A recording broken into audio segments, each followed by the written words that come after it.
like to call to order, please, the regular meeting, Monday, June 24th, 2013. And please join Vice Mayor Pizzillo in the Pledge of Allegiance and stay standing for the invocation.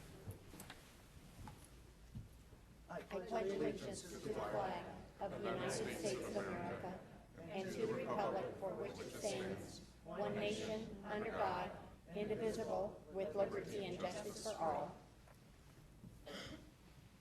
Almighty Father, I ask for wisdom for this city council as we proceed to make decisions on behalf of our citizens.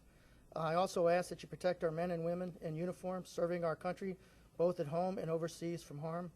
I ask that you also look over all at this meeting, provide a safe way home for all. In your name, amen. Amen. Thank you, Councilman Pizzillo. As I look over the dais, we're all present this evening. Communications, there are none this evening. So now is the time when a citizen who would like to address the City Council on any non-agenda item, and I do believe I have two names, but before that I just want to review with you when you come up to the dais. The Council will listen to comments and may take any one of the following: respond to criticism, request that the staff investigate and report on the matter, request that the matter be scheduled on a future agenda. Each speaker is limited to 3 minutes. The yellow light and buzzer will let you know you have 30 seconds left to speak. Before you begin to speak, identify yourself by clearly stating for the record your name and address. And for the people that haven't attended a council meeting, when you see this, this is by state law that we're not allowed to respond. So the first one is Patrick Simon. And I believe this is on saving the orchard. Welcome, Patrick. Patrick Simone. My name is Patrick Simone. I live at 2321 South 166th Avenue in Saraville Gardens in Goodyear. And I wanted to bring it to your collective collection tonight about a dying citrus orchard that I came across that is upon city land, and that we have the means to save and relocate for saving. Those trees are a valuable asset, and they can be shared. The fruits of those trees can be shared within the community, and we have the resources to share those fruits with the community. I've gone through a little bit of a process trying to locate the water to water the trees and where that water comes from, and getting permission to use the water. And I've received permission to use the water, and now I need permission for removing the trees. And per the advice of the city attorney, I should find, the first advice was I should find a contractor that has all the insurance and a bunch of other things that I needed to provide before the city could look into it further. And knowing that I could do that, the process became a little bit more involved. And I met with the Parks and Recreation Director, Nathan Torres, who was very helpful. Everyone along the way has been very helpful. And I was told that I could use the city landscaping services to remove the trees, paying $1,600 per tree, roughly. And that's kind of defeating the purpose. I want to save the orchard to share with the community, to share the fruits with the community. And I'm just requesting that the city look into the matter a little further and maybe go back to the first idea of finding a contractor who has all of the insurance and the liability insurance to do it properly, and so that the city is not in any way responsible for anything that may happen on that land. Okay? Thank you, Mr. Simone, for coming before us. Thank you very much. Thank you. Thank you. And somebody will be contacting you from staff. Thank you. Yes. And next on the agenda is Nancy McFillin, and I believe it's on, is it the basin? All right. Good evening, Nancy. Good evening. Can we get the volume turned up in the back? We can't hear anything. Oh, I'm sorry to hear that. Yeah. Staff, And I would wanna you do be heard. something about that? We'll pause just a moment then, okay, while they do that, if you don't mind.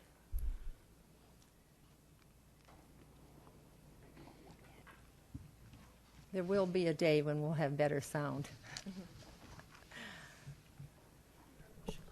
This is a room that's used for several things, so it's divided up most of the week, and so we're all looking forward to someday when we have a new Yes. building that we'll be able to have all the latest and greatest equipment.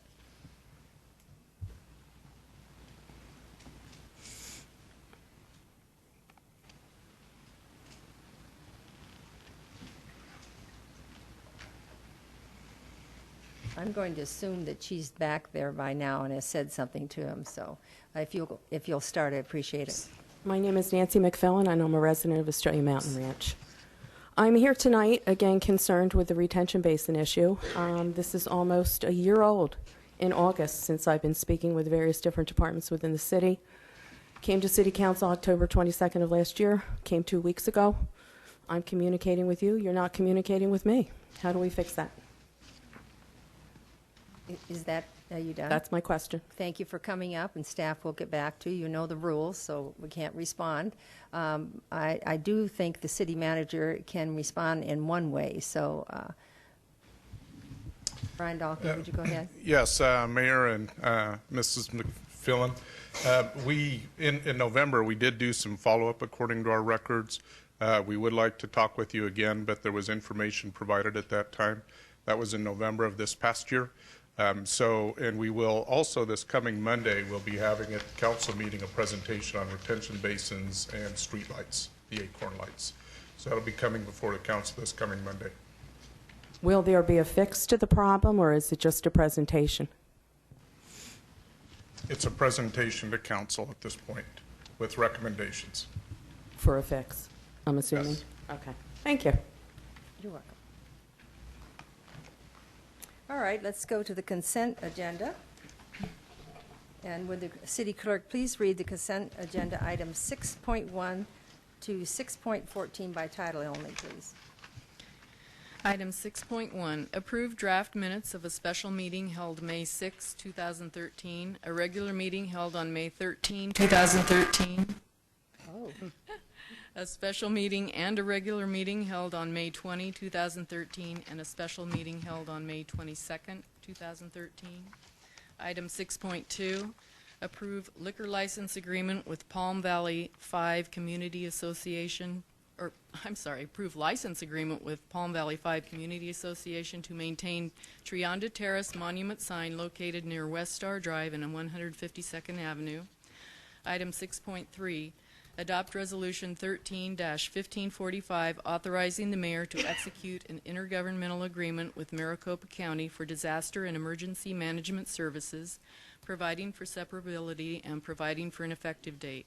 Item 6.4, adopt Resolution 13-1553 approving an intergovernmental agreement with the Maricopa County Community College District on behalf of Estrella Mountain Community College for the provision of certain educational services.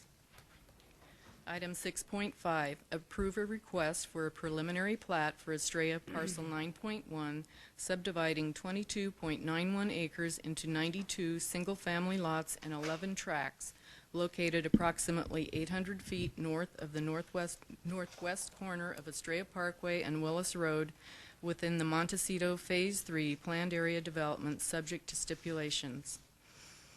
Item 6.6, accept the dedication of an exclusive sewer line easement to outlet the future sewer line in Estrella Parcel 9.1 to the existing sewer line in Parcel 7.14. Item 6.7, approve the issuance of a storm drain easement to construct, operate, repair, and maintain an underground storm drain located at the northeast corner of Indian School Road and the Bullard Wash to the Goodyear Retirement Residence, LLC, a Washington Limited Liability Company, the property owner. Item 6.8, approve the acceptance of the dedication of an exclusive storm drain easement to operate, repair, and maintain an underground storm drain located at the northeast corner of Cotton Lane and Lower Buckeye Road from the Canyon Trails Unit 4 South Homeowners Association and Arizona Nonprofit Corporation, HOA. Item 6.9, accept the dedication of road right-of-way and a public utility easement by the Rock of Refuge, a nonprofit organization, for a portion of the east side of Saraville Avenue, approximately 700 feet south of Portland Street. Item 6.10, approve the issuance of a landscape and maintenance easement on West Star Drive at the 185th Avenue entry to Estrella Parcel 5.1 in Gulf Village to the villages at Estrella Ranch Community Association and Arizona Nonprofit Corporation, the association. Item 6.11, approve a budget adjustment for the Sonoran Valley Parkway Environmental Impact Statement project and the Bureau of Land Management right-of-way application review costs in the amount of $230,000, transferring the appropriation from account number 361-9510-414-8990 to account number 001-3310-500-2215 in the fiscal year 2013 budget.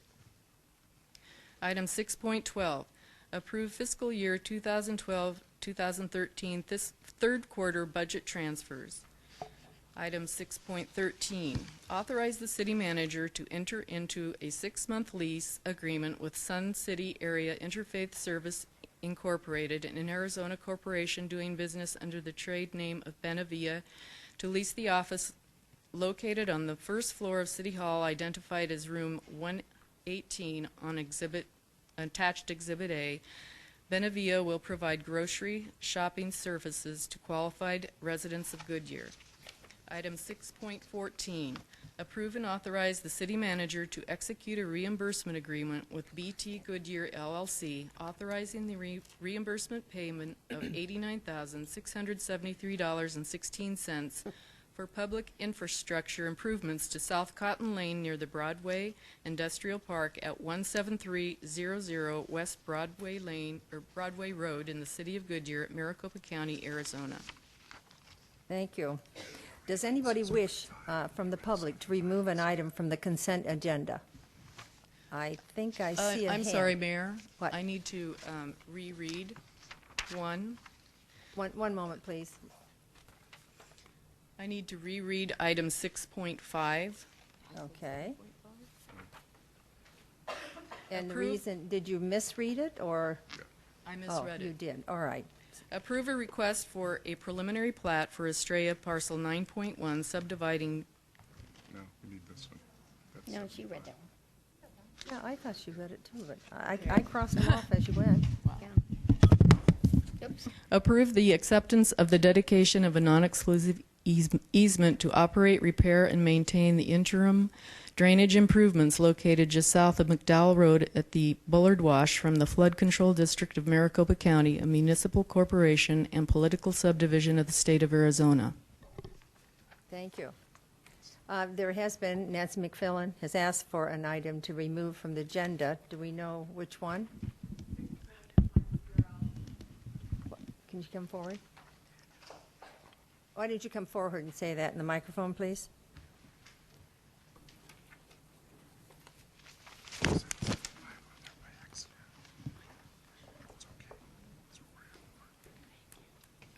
Six 6.10, 13-5050. All right, 6.10, that's the only one. Yes. Okay, all right, can we have someone come up to make a presentation on so that we can? Oh, there you are. Thank you very much.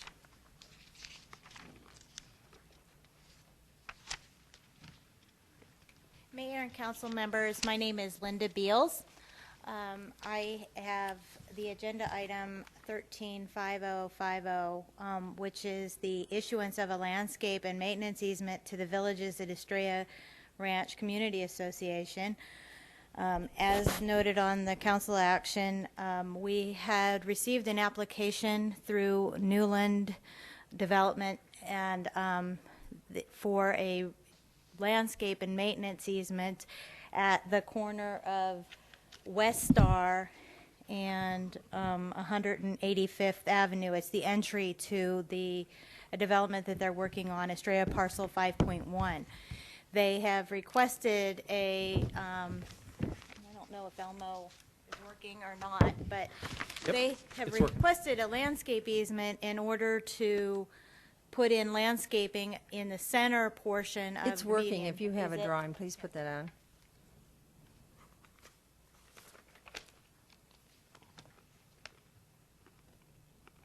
I don't know how well that's going to show, but we can.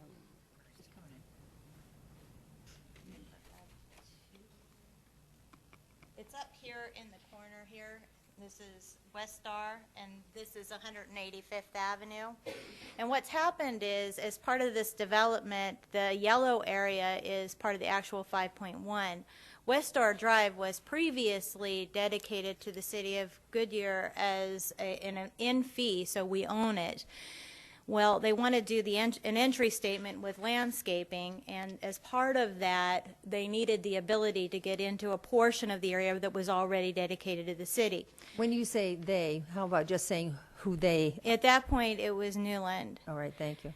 And when they came to us, we said, okay, similar to what happens on the plats when we work on plats, who is going to have ultimate responsibility for this easement? So whom do we need to issue it to? And what we were told is it would ultimately be the responsibility of the HOA, and that the easement needed to be issued to the HOA. Now, as far as what's happened here is that we went ahead and we've moved forward with the issuance to the HOA. The HOA president there's a copy in the council action of the document that the president of the HOA has signed, agreeing to the terms.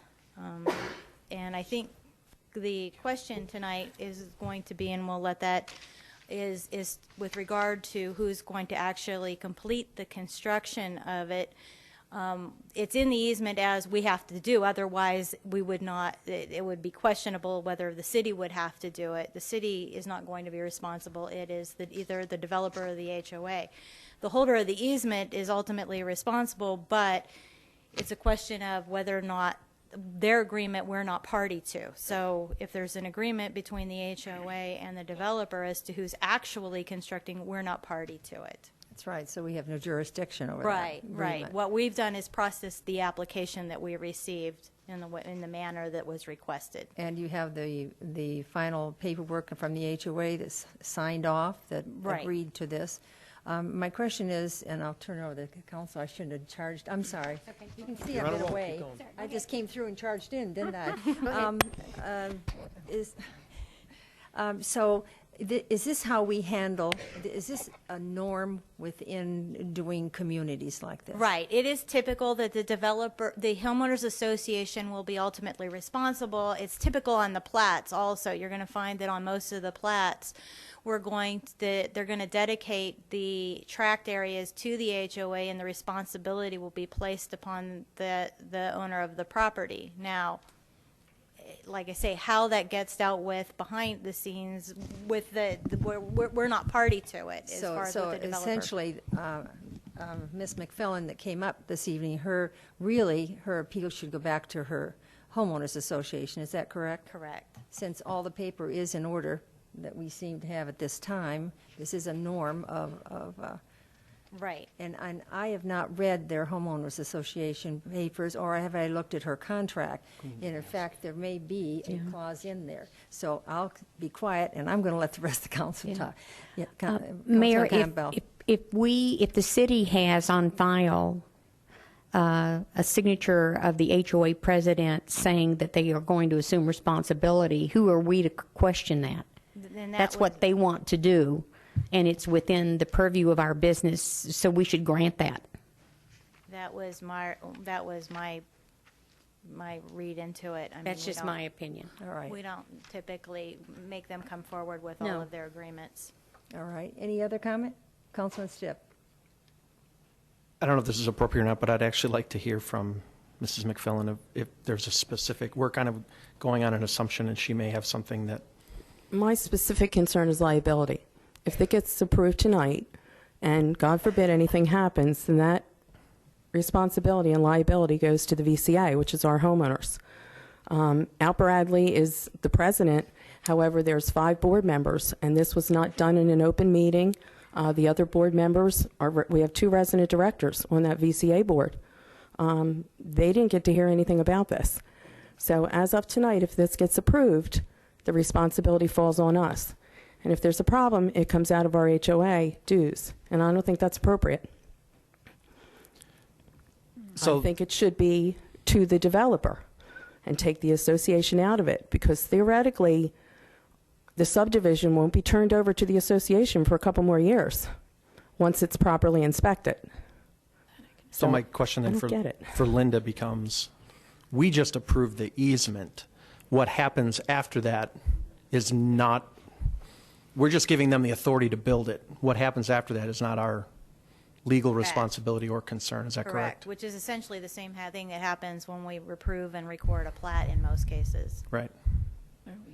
So unfortunately, all we do is grant them access. After that, Mrs. McFillan or Nancy, if I may, it becomes an issue that you've got to really take up with the HOA, if I'm understanding this correctly. Councilman Loretano? I think I have a question for oh, I'm not on. I have 2 questions. First of all, I think we need to explain the difference between ownership and easement, because I think there's a little confusion here with easement, the granting of what the easement actually grants, so that the public knows. And then as to the homeowners association, obviously if there's some interior problems going on with that, obviously that's something that needs to be taken up between the homeowners association and those members of the board and the developer. We really can't get involved in that fight. I'm sure you understand. But if you could explain what we're granting, what bundle of rights we're granting. With regard to land ownership, as Ms. Latar, gosh, That's I will okay. never get that right, and I even practice it sometimes.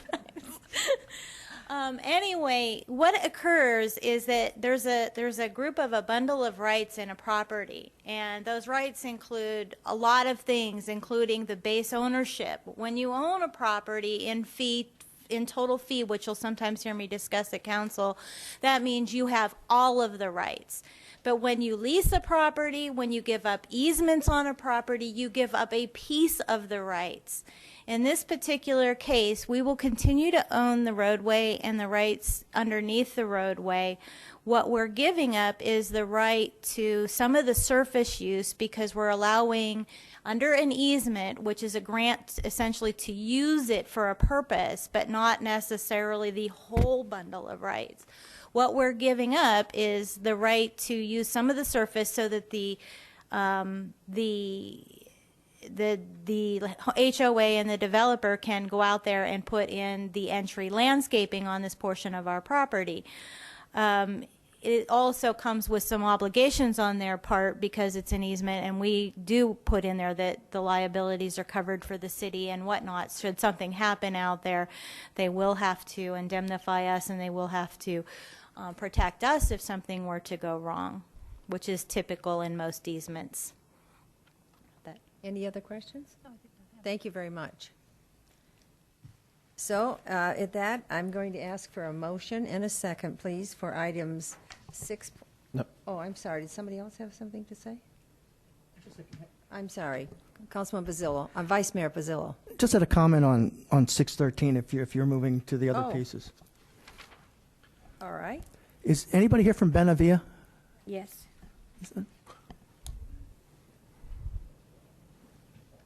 Hello. It's nice to see you. Welcome. Thank you. It's more of a comment than anything else. I really appreciate you stepping up and doing the service to our community.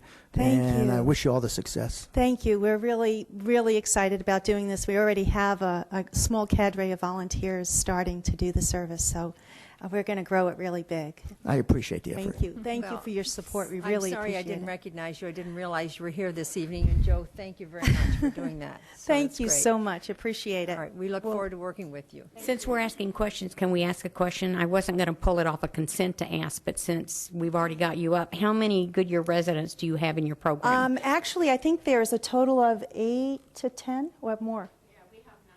We have 9 Okay. currently, and we've been really surprised. We thought we would see a mixture from Avondale, Goodyear, and Litchfield, but it's been primarily Goodyear. Okay, good. So Thank you. we're very excited about this. Thank you very much. Good. Thank you. Thank you so much. Councilman Stipp. Mayor, I've got questions on 612. All right. I'd like to pull 611, and I need to recuse myself on 6-4.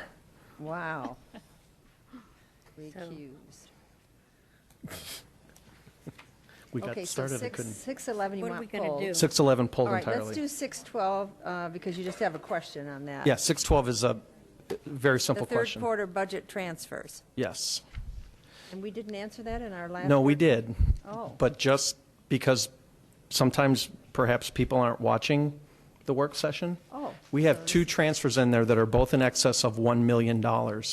And if you didn't watch the work session, I'd like you to hear that we're not just consenting these two items blindly. So very briefly, can we just hear what the 1.7 and the 1.0 million dollar transfers are for? Yes, I'll be glad to review those. They're both related to the CIP, the Capital Improvement Program, and specifically the development fees. We have $1,010,000 transfers from a variety of funds. It is for an increase to development fees that we're reimbursing. And so once again, housing starts are up, and so we had underestimated the amount of money we'd be paying for those reimbursements, and so this is to increase that budget. The second one is $1.7 million, and some change again. This is a variety of funds, and when we had a change in impact fees a while back, new legislation, we were set up new funds in which to track the new development fees, the requirements, if you will. So we set up new accounting funds, and so this is to move some of the capital projects from the old funds into the new funds and allow us to do those capital projects with different account numbers, essentially. And those monies were primarily all from developer paid fees in, and it's just a fee, money in, money out? Correct. This is development fees that we collect, and again, it's accounting transaction in nature. We're changing the funds Okay. to pay those out of the new funds that were required to be set up. Perfect, thank you so much. Well, good on you, thank you, because that was important, and not as many people listen or attend. They're big, those are big dollars. Very good. I should have thought of that. Okay, so you wanted, before we go on, you wanted one pulled, Pull. and why are, I have a couple of questions. is it questions we could answer No, now I think and- I'd like to have a Right, so discussion with the council This is what about we're it. going to do then. If someone would give me a motion from... Mayor, I'm sorry. I have a question about 6.4, 614. the approved educational service agreement with Estrella Mountain Community College. Can we- someone Have someone address that address for that? me? No, can we wait? I need to recuse myself on that issue, so we either need to do that now, and we can vote on it separate, but I can't Okay, be I'm sitting sorry, here you're when we have that. recusing on 6.4. Okay. Yeah. By the time I get done with this, Phil. 6.4, the agreement with Estrella Mountain Community College. I'm the Fire Science Program Director. Well, then should I pull it off? Well, I think we have to pull it to vote on it separately, so I can get Okay, off the... I'll pull it off. So I can get off the dais. Okay, so we're pulling that off. All right. Where are we now? I don't know. Okay, so I'll... Here, you ready for this? So we I'll make a motion to go from 6.1. and- 6.1, 6.2, 6.3, 6.5, 6.6, 6.7, 6.8, 6.9, 6.10, 6.12, 6.13, and 6.14 All right, to approve those items from the consent agenda. and that's leaving which number off? That's leaving off 4 and 11. No, All right, do I 11. hear a second? Second? I heard a motion by Councilman Stiff and a second by Councilman Campbell. Roll call vote, please. Vice Mayor Pizzillo, Aye. Councilmember Osborne, Aye. Councilmember Loretano, Aye. Councilmember Campbell, Aye. Councilmember Stipp, Aye. Councilmember Homan, Aye. Mayor Lord. Aye. Passes 6-0. So our first presentation, we're going to bring them up for, 6.11. Can we do, we'll do 6.11 and then I'll, okay, 6:11. And you're off with 6.4. I got you. yeah. I didn't get to you before the meeting to... Okay. I don't need a presentation, I just want to Okay. fire off some questions, so if you want to go with that. I'm ready. Okay. Obviously, I wasn't here last week, so I missed the benefit of the entire presentation. But my question is essentially pretty simple. We're about $580,000 into this project so far. That is correct, sir. Roughly. And we have an opportunity at the end of the public discussion piece of this environmental impact study to stop. But the request tonight is to continue beyond that point for an additional 230 to bring this to another plateau. If I roughly summarize that correctly.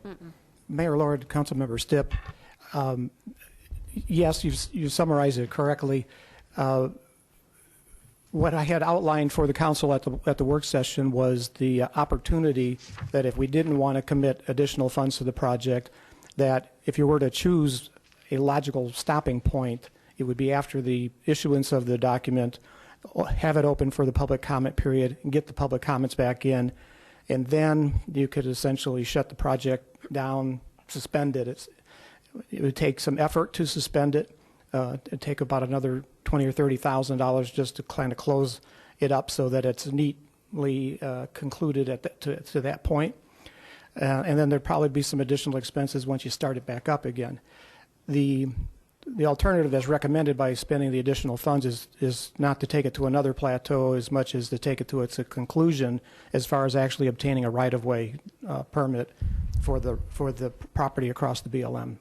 Now, at what point does this EIS have to be done again, revisited, et cetera? Because we've already gone through this with the 303 South, et cetera, where we've had to revisit something that was theoretically already in the can. Mayor Lord, Councilmember Stipp, I'm not sure that's 100% true on the 303 South because I don't think it went through a full environmental review as part of the problem there. This would be a complete environmental impact statement. It's as good as long as there isn't a significant change in circumstance, conditions, development. At the point in time where you go to exercise your rights under the right-of-way permit, there are additional things we'd have to do, but then we'd be moving in the direction of construction. If there were another animal added to the endangered species list that we'd have to worry about, we might have to update the document to include something like that. There's not a lot of development activity out there right now, so it seems, at least from this point in time, unlikely that there'd be a lot of development change. But there are things that could happen, and you'd have to revisit it at that point, those specific items, but you'd have laid a groundwork that would be substantial. Okay. So I guess ultimately, to kind of make this very succinct, is we're pretty far down the road on a project that, and I'm going to quote the owner of the property who said it will not be developed in his lifetime, and he's in his 40s. The owner who bought all of the Amaranth property said, this will not be developed in my lifetime. So now, how did he say that? He could be said discouraging and say, well, you know what? That's never going to be built in my lifetime. It was or printed he in. Could say, I'm not for this road, and it's never going to be built. Which did he say, Bill? He talked about it in the article in which he was. They interviewed him about purchasing the property. So my only concern, and that I raised to my fellow council members, is we have an opportunity to stop the bleeding on this particular project, and I think we should exercise that. This is an awful lot of money to spend on something that may not come to fruition for 30 or 40 years. And you're assessing that from this one man? The owner of the property. Okay. Councilman Osborne? Hi. I knew you had a name. Only faces down there. Bill, I respect that question because the evening when we had the presentation, I can tell you my exact words was, I feel like this is a money pit. And however, a year ago, when we were in this exact position that we were having to allocate more funds, at that time we stated, we're into it this far, we need to complete it. There will be things, because I asked that same question, can something else come up 10 years from now when it's not built that they're going to make us reassess? What will we lose? And Joe just gave us some examples, new species of wildlife, things like that. Totally understandable. But I can tell you this, where our state has failed And that's in right-of-ways, and that's in building that future thought of infrastructure and transportation.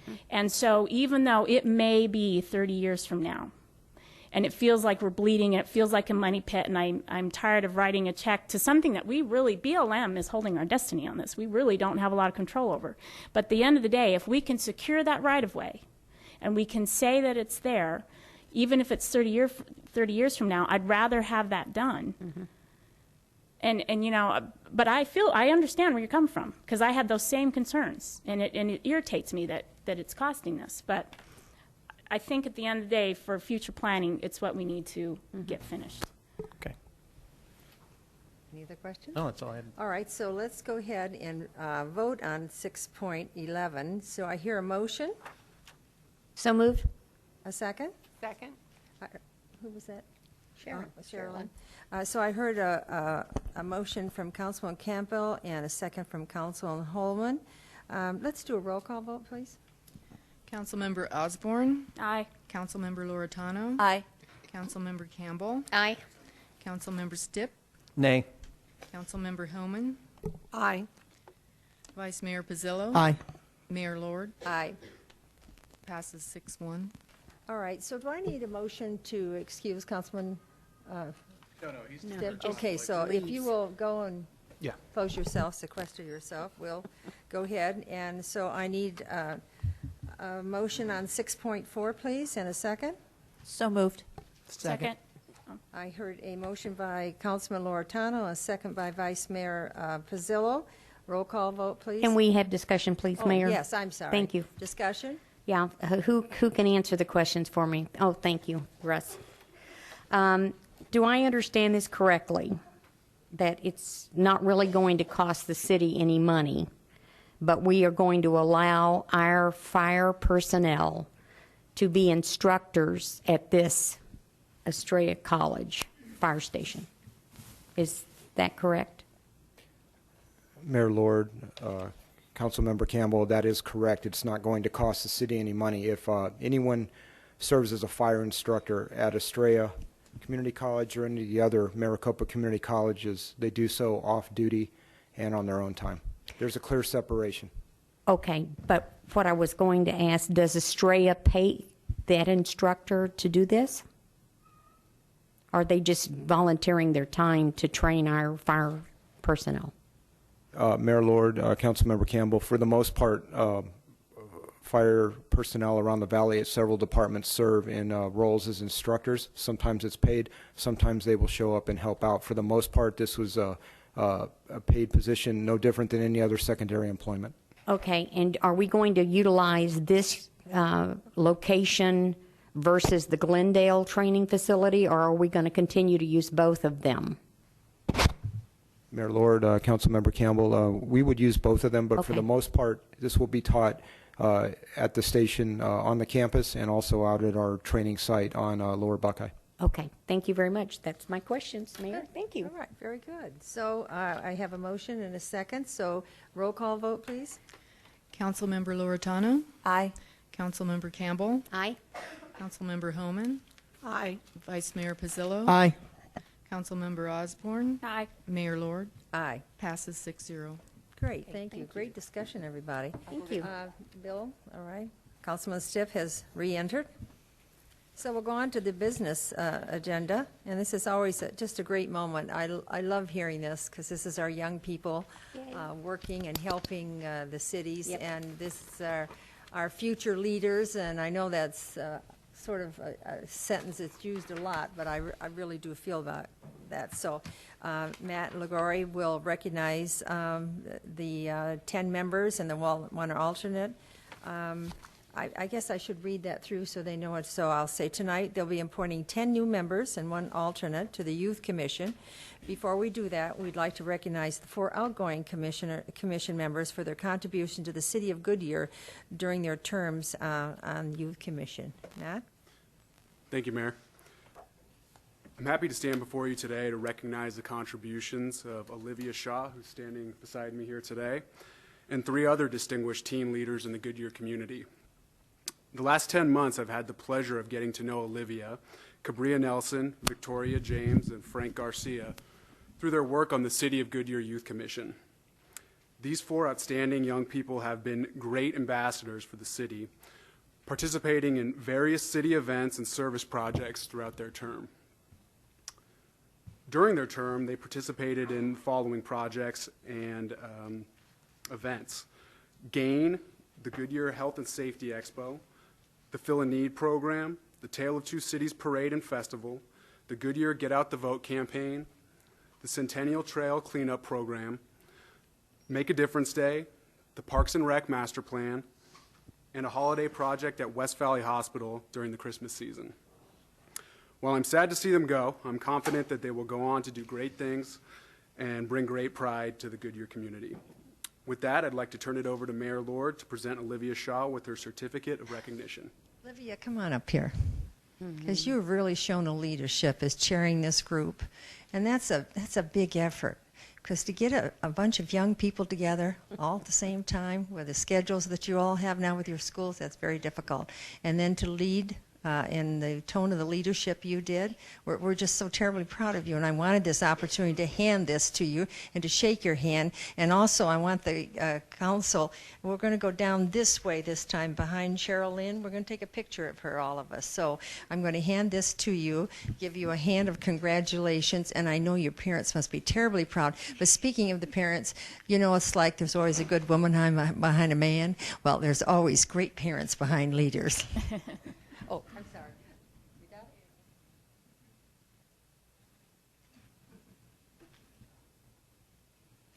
Now I'm going to ask you to take one more. If council will just move down here. Okay. And you're going to do it twice because we're going to have another one taken here. Okay. Once the group comes up. Just stay right where you are. Okay. Kind of move. Okay. Can you get, do I need to move anywhere? Just move on down.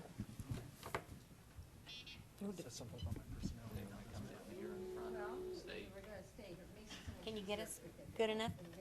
Okay, Sherry, a little to your right. One. Okay, one more. Smile. There we go. Thank you. Thank you, council, for getting up and down. I really appreciate that. And now I know that you have some words you'd like to say tonight, so I'm going to hand the microphone over to you. Thank you. Well, good evening. As most of you know, I was the chair of the Goodyear Youth Commission. This community has served us well. Unfortunately, everything does come to an end, but for those of us who are leaving, which are Commissioners Nelson, Garcia, James, and I myself, even though our time has come, I think I speak for all of us that these past years have served us well. When we all joined, we took an oath to serve our All-America city to the best of our ability. But little did we know our city would serve us, in not only engaging us in this wonderful community, but pushing us to new limits and helping us realize not only who we are as a person, but who we are as a city. I am confident that this commission, as always, will achieve and overcome any obstacle it may face. I am proud to have been a part of something that is bigger than all of us. I'm happy to know that when I leave this commission, I won't worry because it's in great hands. I want to recognize the great ability in all of you. For those of you who are leaving, congratulations. I couldn't have asked for better people to serve with. For those who are staying, I am proud to call you the Commissioners of Goodyear. Keep up the great work. For those incoming commissioners, congratulations. May your years be memorable. Enjoy it. Have fun with it. Remember to always just have fun. I mean, that's my biggest thing. Thank you to Matt. You know, I cannot thank you enough. You were the rock for us. You know, even though you came in at such short notice, you really proved to me that we have such great staff in our city, and I'm so happy that I got to meet you. Thank you to the amazing staff of the city, the council members, the mayor, and everybody else. I'm glad that I could have got to meet you guys and, you know, done community events and all of that. I'm so proud to have served as your chair. You are the outstanding youth of this city. So, show everyone who we are as a city and who you are as a person. Thank you.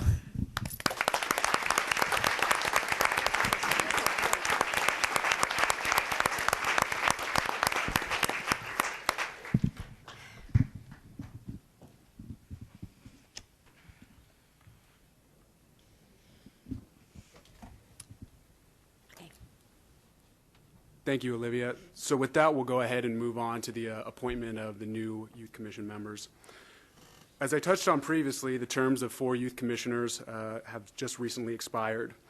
In order to fill these positions and other remaining vacancies, youth commission applications were solicited, and the council subcommittee for boards, commissions, and committees met to review applications, interview applicants, and make recommendations for appointment for new commission members.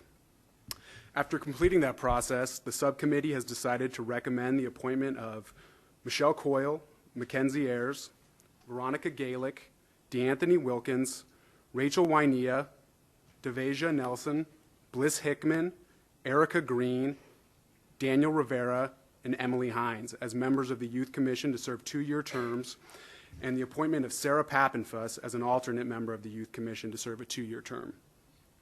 With that, I will turn it back over to Mayor Lord for a vote.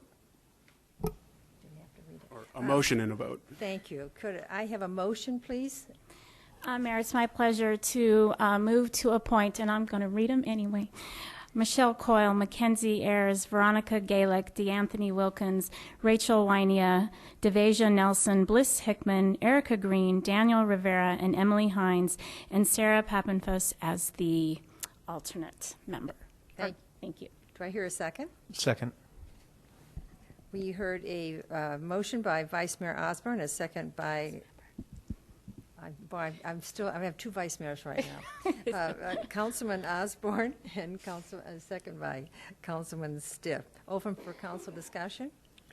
Well, Mayor, if I may. You may. We interviewed these outstanding young men and women, and we are so grateful to each of you that you are stepping up to assume the position of a youth commissioner.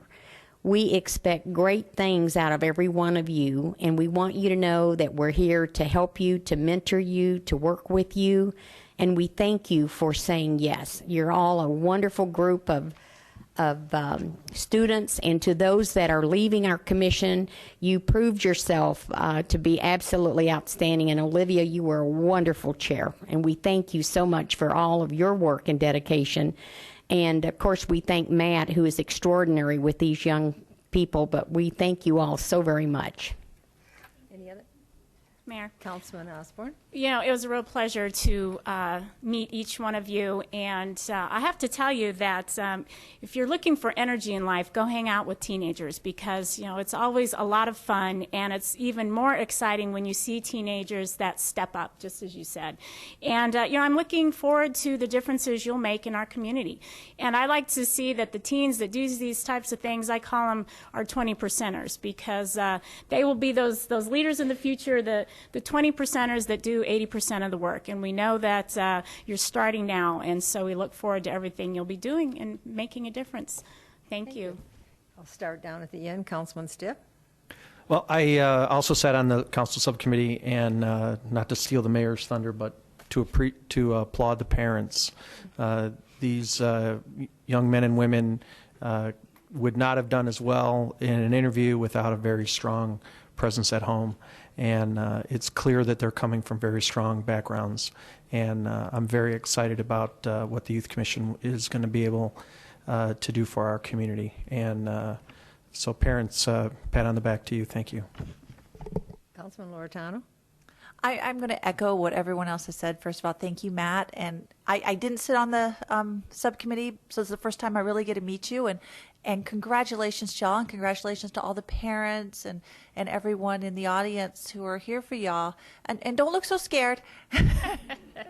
You guys will do great things. I look forward to seeing you at city events. And everyone up here has an open door. If you have a question, want to know anything that we can help you with, you have a question about something that's up here, feel free to always give us a call. We're always here for you. So, and thank you again for taking the time. And everyone's got busy schedules, especially I know in high school and everything, but thank you so much.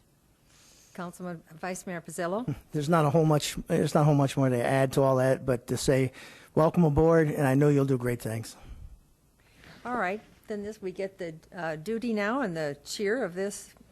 We have to ask for a motion. I mean, we had a motion, a second. Let's all in favor say aye. Aye. Opposed? The ayes have it. The deputy city clerk will administer the oath of office to the Youth Commission. Please. Mayor, forward. can we have the parents that want to take pictures come towards where they are so you can get a good shot, or good, I shouldn't say shot, sorry, a good picture of your youth commissioner, because this is just a chance of a lifetime. And, Glad you corrected you know, and I'd like everyone to have a good picture of their child. All right, teens, no photo bombs. Yeah. Yeah, you got to wait till all the parents get fixed and get focused now. So, oh my goodness gracious. This is the paparazzi. Oh my goodness. They're still coming up. Holy cow. Okay, I will now administer the oath of office. So as a group, please repeat after me. I state your name. Do solemnly affirm that I will support the Constitution of the United States and the Constitution and laws of the state of Arizona, that I will bear true faith and allegiance to the same and defend them against all enemies, foreign and domestic, and that I will faithfully and impartially discharge the duties of Youth Commissioner according to the best of my ability. So I do affirm. Congratulations.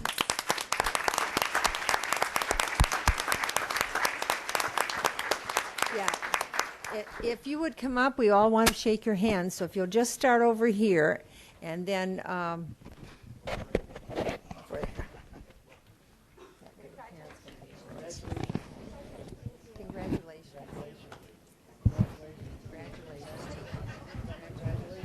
Congratulations and thank you. Congratulations and thank you. Congratulations and thank you. Congratulations. Congratulations and thank you. Congratulations. Congratulations and thank you. Congratulations and thank you. Congratulations. Congratulations and thank you. Congratulations and thank you. You've been lately. no, do you want Point to I get thought I'd make. Yeah.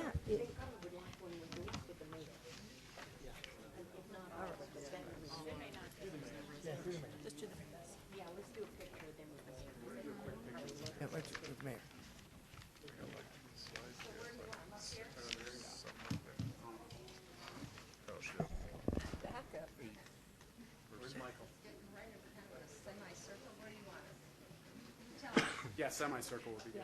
You know what, get all the Youth Commission. Get everybody.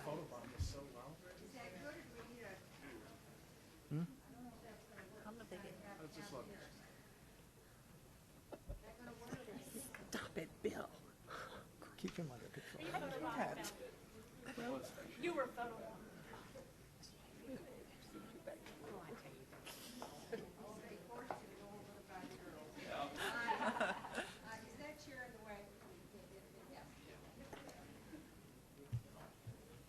We're going to put this on the Facebook page, so we want it to look really good. Then I think Matt should be in it. Oh, Matt, why don't you get Matt? You get in it. Matt, get in it. Yeah, Matt, get in it. But hide your paper. Absolutely. Okay, next to the mayor. There you Those go. guys need another guy. There we go. Three. 1, 2, 3. Just your head now. No, it's not. 1,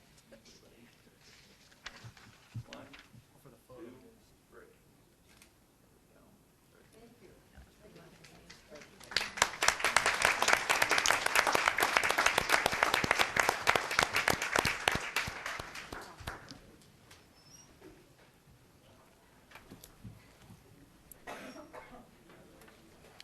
right, we're now on item 7.2, public hearing to consider amending the El Cedro pad to change the land use designation from commercial to industrial on parcel 10 and portions of parcel 13. We will now conduct a public meeting.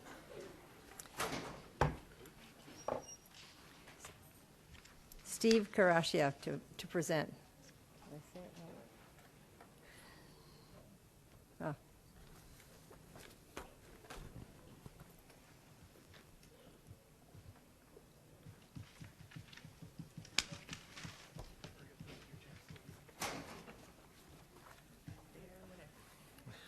Gee, it emptied out the place, didn't it? Yeah. Thank you, Mayor, council members. This is an amendment to the El Cedro planned area development.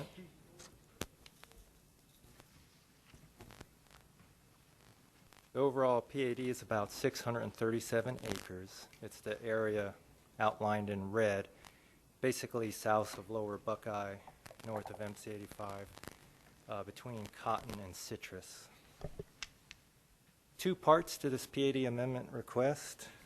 One is to change the overall parcel numbers for the PAD.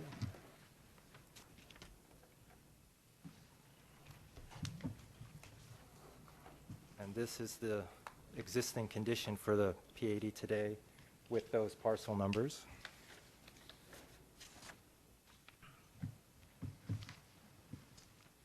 And this is the table that is in the staff report showing the existing and the proposed parcel numbers.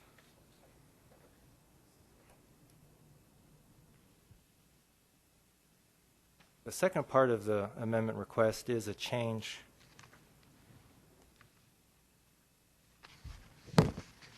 of land use. It'll be for parcels 10 and a portion of parcel 13.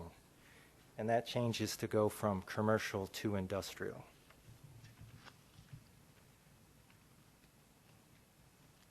And this would be the condition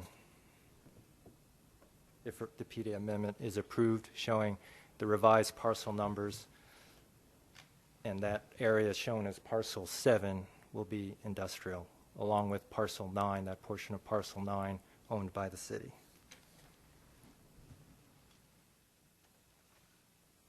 Planning and Zoning Commission heard this item on May 15th. No one from the public spoke in opposition to this item. Planning and Zoning Commission did vote to forward a recommendation of approval to the council. Staff has reviewed this PAD amendment. We do find it consistent with the industrial land use classification of the property as designated in the general plan. We do find that the change would be compatible with the surrounding area. And we are recommending approval subject to stipulations. With that, Mayor, that concludes my presentation. I'm available for any questions. Thank you very much. Are there any speaker cards? No, Mayor. All right. Would anybody that's in the audience would like to speak that didn't fill out a card? All right. With that, I'm going to close the public hearing. Will the clerk please read the ordinance 13-1285 by title only, please? Adopt ordinance 13-1285, amending the El Cedro final planned area development as amended by changing the land use designation on approximately 70.51 acres generally located at the southwest corner of Cotton Lane and Elwood Street from commercial to industrial, providing for severability and providing for an effective date. Thank you. Could I have a motion and a second, please? So moved. Motion by Councilman Stiff and a second by Vice Mayor Pizzillo. Open for council discussion. Councilman, because I'm looking at you and say you're no longer the Vice Mayor. Councilman Osborne. A couple questions. Steve, can you on this map show exactly where the residential area is? Is that the 1C, 1F? Are those all residential? Mayor, council members, that is correct. Also, those areas 4 and 5 on the east side of Cotton Lane. Do we have, with maybe this is ahead of the game. I guess my concern is about the. I'm not on. I guess my concern is about the buffering between industry and residential. There's nothing built today on these pads, correct? This is all vacant land? On the residential portions? Yes. Yes, okay. So not knowing, who's going to come first, residential or industrial, I guess my concern is about the buffering, and also about if industrial comes first, how we've typically asked for a sign to be up showing that residents that this is a future industrial site. I would prefer that, but I don't know if it's needed in this point of the game or in the future. What do you think? Mayor, council members, we did require some signage for the non-residential portions, that the developer would place a sign up. With proposed parcel 7, the thought was there was existing development there with the former Rubbermaid building that residents would see that would be a non-residential use. So we did not include that one. And what are going to be the buffering, the setbacks between those areas? Mayor, council members, the development that will occur on the west side of parcel 9, the developer is proposing to come in with preliminary plats in the future. Excuse me, with what plats? Preliminary subdivision Oh, plats. preliminary, thank you. Well, I'll just speak up here. I know in the other areas that we've had industrial come in, and even in areas where we've changed the industrial somewhat, the developers have come before us and they have put a buffer, and we will have lots of opportunity to express what we feel needs to be there. So I think this is a little early on. Am I under the right assumption? Well, I think time has shown us that it certainly can be done. There's no I'm reason. not questioning but that. But where we've had an instance in the past was, I'm thinking of Palm Valley, where we had industrial area going, the residents were already there, and the industrial sites were going in, and there was a lot of commotion, and I think it was because people didn't realize that it was industrial next to them, and I think the signage will help that. And that's why I asked the question, am I ahead of the game? I just don't want to be in that position again where it was, well, we just need I'm trying to find somewhere the happy medium. We need to be alert when those come before us that we want good buffers around the residential, and we don't weaken on that. Right. Yeah. Yes, Councilman Campo. Steve, I have a question. I don't know if you'll be able to answer this or not, but if we do grant this rezoning, how soon are they going to move to do something on that land? I think we have someone moving in the audience who might like to come up I'd and like speak. to know that. I'd like to. Please feel free to come up. Yeah, before we do this, please. Jeff Bliley, 4800 North Scottsdale Road, here on behalf of BET. We actually do have, and if you recall back on El Cedro, this has gone through a few iterations over the years, and actually this piece that we're turning back into industrial was industrial in a previous iteration where there'd been commercial on the lower corner, and we kind of flip-flopped them. I think it's also important to note that on the other side of Cotton is all industrial, and you've got a number of buildings that are already built over there. So the closest any actual residential is going to get built to this piece is going to be Kitty Corner and across Elwood. So there's going to be hundreds of feet between any residential homes and any development on this site.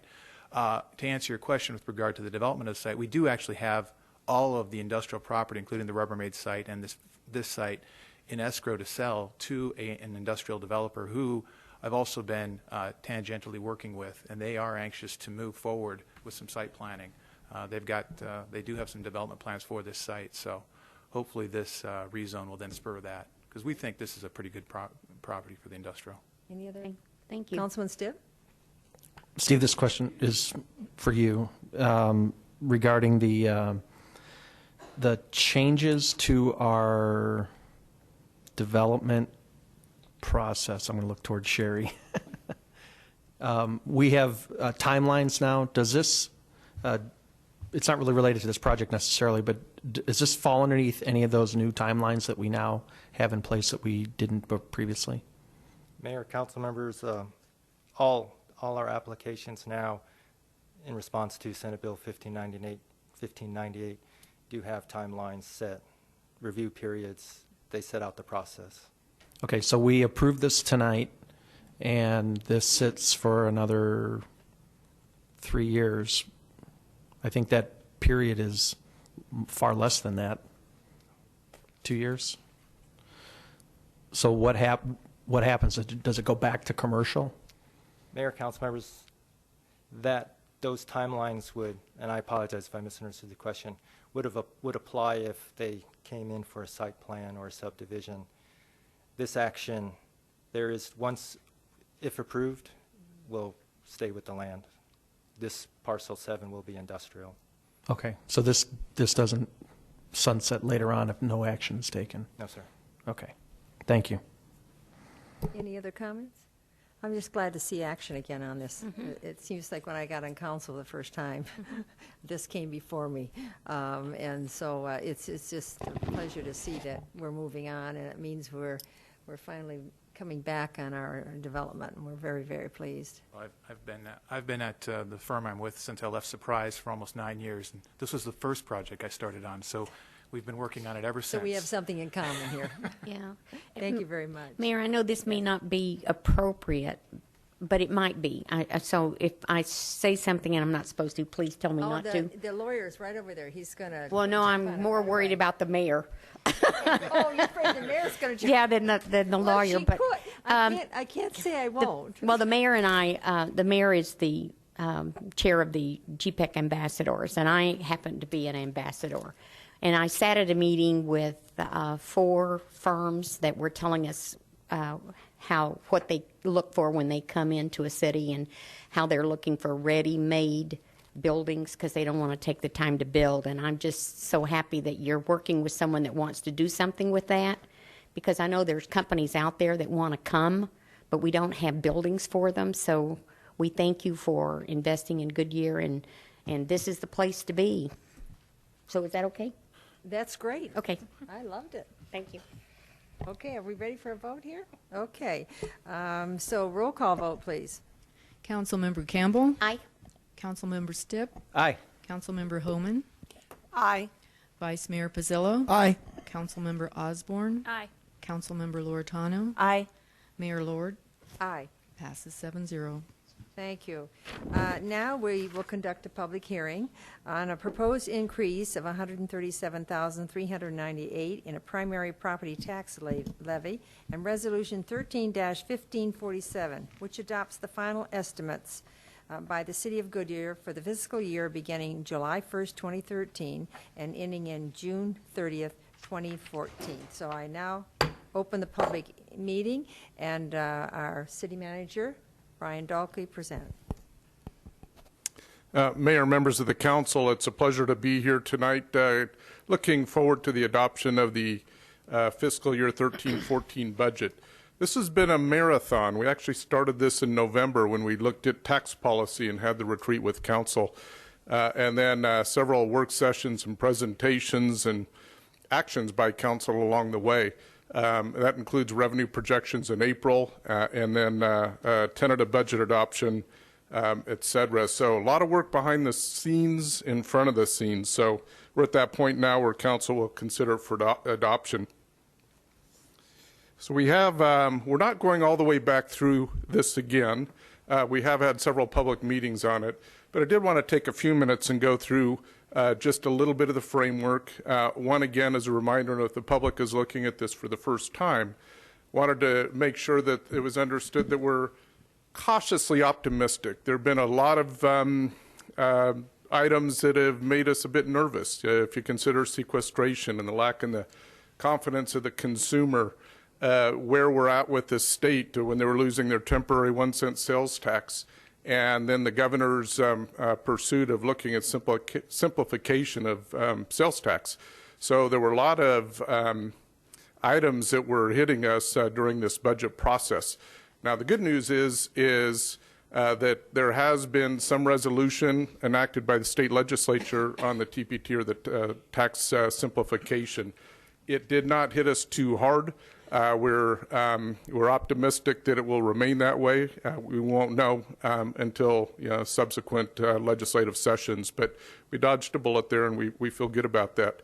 The other is sequestration. That one is still out. We're not sure where that's going. Obviously, it could affect our air traffic control tower at the airport. Good news is, as we're through September 30th, where that will continue to be funded, and we'll have to look past that. So again, a lot of impacts to us as we went through this. The other is in April, we adopted a strategic action plan. That married really the budget to several initiatives that we now have in the strategic action plan. It's the first one that this council has adopted, that any of our councils have adopted, so great strides in working on that. And we have really held the line, and we had an opportunity to have several of the departments present to council, and they presented what some of their accomplishments were, as well as what some of the issues were facing them. We looked at the supplemental requests. All that is a department that says, hey, we have some needs, we want them looked at and evaluated. And we made some hard decisions there, and council made some hard decisions as well as we looked at that. However, we are really looking at holding the line on on extra spending, certainly for this coming year. We did have an opportunity because development has increased, so our revenues from construction sales tax, and also where we reduced some of our expenses on fund balances, allowed us to use that one-time funding for some key projects, which council's already had an opportunity to review. So all of this is really married to our city vision that was established by the council, mission of what we're trying to accomplish. A lot of work back and forth with the council, with management, with and our city staff. So appreciate all the hard work that went into it. You have endured a lot, and I just appreciate your input and your deliberations throughout. The budget approach, just real quickly, is our focus remains to provide outstanding customer service. That is our pursuit, and we are trying to work hard to actually accomplish those things. And some of our staffing patterns have looked at that and how we've actually allocated different positions. The other is a high quality of life. That is rated high by our citizens. We want to maintain that, 94%. We will be doing another survey at the end of this year, and we really want to try and hold where we're at because that's a pretty an excellent achievement. We do have challenges and opportunities. The budget, we talked about that. We considered those, and we were able to, again, take opportunities, especially as related to some of the one-time dollars we had available. Previous presentation, we saw that our non-construction sales tax is only 2% over budget. So it is not, it's good, it's better than being down, but it's still not robust at this point. I've already stated the link to the strategic action plan, and it's in 4 key areas. Fiscal resource management, economic vitality, sense of community, and also quality of life. So a lot of the initiatives that are in this budget have to do with that. Am I getting a 3-minute buzzer? I might be. And then finally, someone else is doing, what a cruel joke. But we want to make sure we maintain the core services. At the end of the day, want to make sure that our public safety, our fire and police are doing what they need to do to serve our citizenry. Streets, we used one-time money to help out in the really the treatment of streets so we don't have to tear them up soon and pay a lot more for them. So water and wastewater, council had an opportunity to look at the capital expenditures for getting wet water here. You know, we did seek additional CAP water, and now we're looking at how do we get it here. So that was $3 million that's going towards that. And Parks and Rec. We do have the Parks and Recreation study going on. We have Transportation Master Plan, certainly the general plan. It's going to be interesting, and I'm going to even say fun, as we get the input from our citizens and our business leaders as they provide input on what they feel are strategies and priorities for the city. And that'll all be hitting us first part of next year when we, for some of those in general plan that will be out to the public in fall of 2014. So we have those ahead of us. Advances in strategic initiatives, certainly technology. We know we're redoing the website. We know we're enhancing our social media, and we know we are tackling our enterprise system this coming year. Water resources I've talked about. In economic development, we've actually, in the development services area, we put some additional resources there to help them be more proactive, more aggressive in trying to build the tax base and trying to build job growth. Investments in future capital projects. We're not where we were in the days of lots of dollars rolling in, but we are actually, strategically tackling some of those projects that were important to us. I already talked about the major planning initiatives. Then finally, investing in our resources. Yet we have to maintain what we have, so that's on our equipment replacement, as I mentioned, street maintenance, but also our employees. We have approved a memo of understanding with our fire and police associations. So that is, we made strides there. We've also considered how we provide health insurance to our employees. And I will tell you, they are our most important asset, as we are in the service. We are a service organization. And finally, an average of 2.5% wage increases for non-sworn. So we're excited about where we're at. Now we're going to, you look at that bottom there, it says performance measurement. What gets measured gets done. We know that we are going to take a very hard look. Council will be getting in July our performance measurement book, and we're also going to take that and incorporate that into our new budget document. We feel like that'll add a lot to that budget document. And we also want to seek the certifications, the achievements that we get with our budget processes as well. Hey, it zooms also. So at this point, I think I just fast forwarded through one of our slides, but I would like to bring up to the lectern Terry Canada, our budget manager, to finish up the presentation.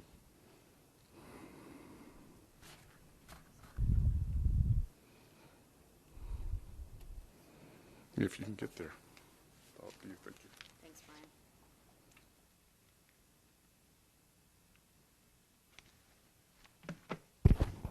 I'll just go briefly back to the calendar. As Brian stated, we did start in the fall. It's just kind of a reminder. We had a number of work sessions. Back to the technical part, the legal part of the budget adoption, we did on May 20th adopt the tentative budget that set the maximum expenditure appropriation, which was $205 million. Tonight you'll be asked to do a couple things, adopt the final budget and the property tax rate, and the levy will come before you on July 8th. Another thing I just wanted to kind of recognize, Brian had said thank you to all the work that you've done too. I wanted to kind of recognize behind the scenes. This is kind of the slide that we show throughout the process. A number of the steps that are first and foremost go with the departments and their staff putting together their base budgets, kind of scrubbing that data, moving that ahead, identifying needs that are not covered in the base budget, working through and with the CIP committee to identify a number of large important capital projects. This is all happening before it comes to you. And then a number of series of meetings and in-house teamwork that's going on to develop the budget that actually comes before you at the work sessions and then eventually is adopted, tentative, and then final budget. I would like to recognize tonight I have my staff here, Tracy DeSoma and Amy Lindsay actually got an opportunity to come up from the city manager's office and work temporarily with us through this process. They don't show their faces too much up here, but I did want to give them some recognition for the hard work of putting together the $205 million. Let's just show their faces. Why don't you come up and stand by so we can all see you and clap for you. Come on.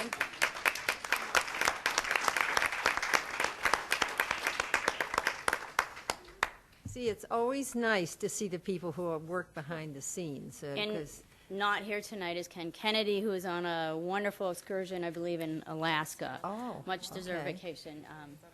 So anyways. Well, thank you for coming. We really appreciate all you do.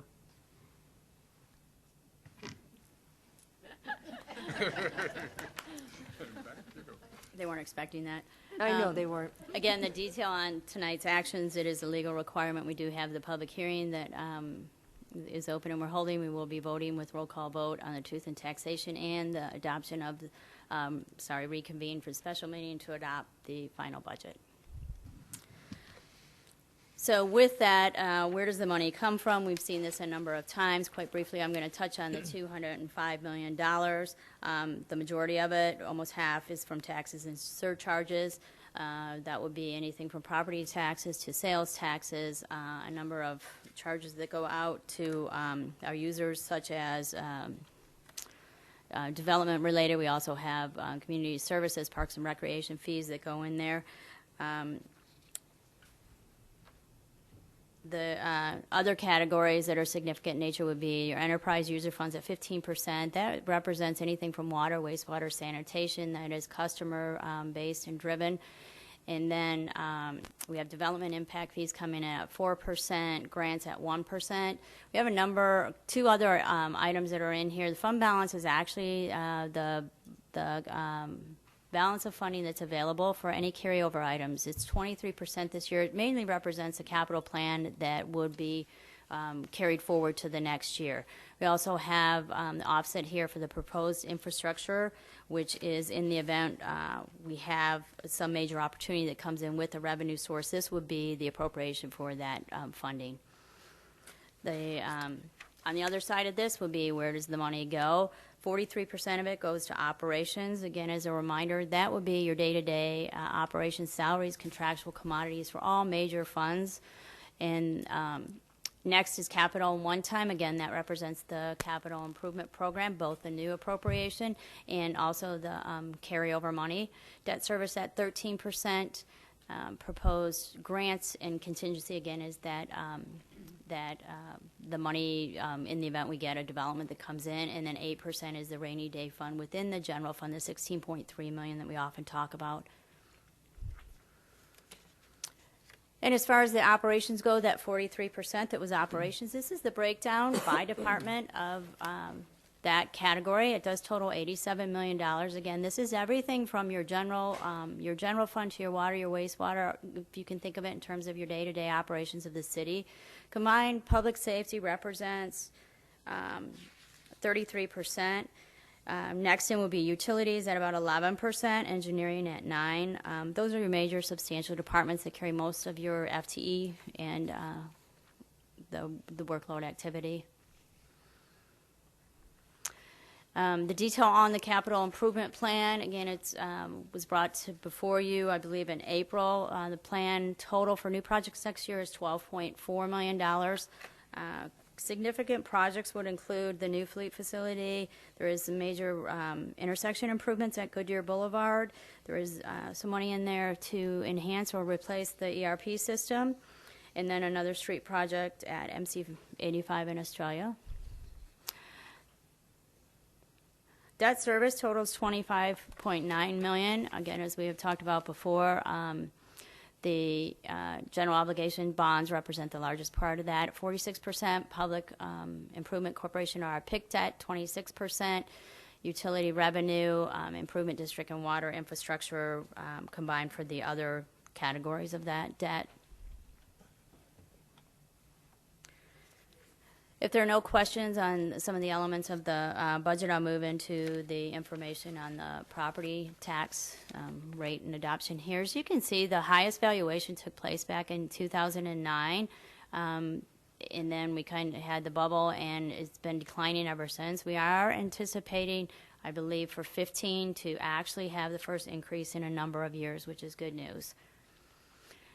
So you can see here, correspondingly, back in fiscal year 10, the levy was quite a bit more than it is now at $14.8 million. We are projecting for fiscal year 14 that it would be 11.1.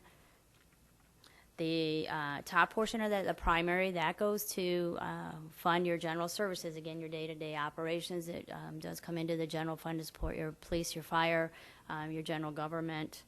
And the 4.1 is to offset the debt payment for general obligation bonds. Can you go back? Vice Chair Pizzillo. Can you go back to this other slide?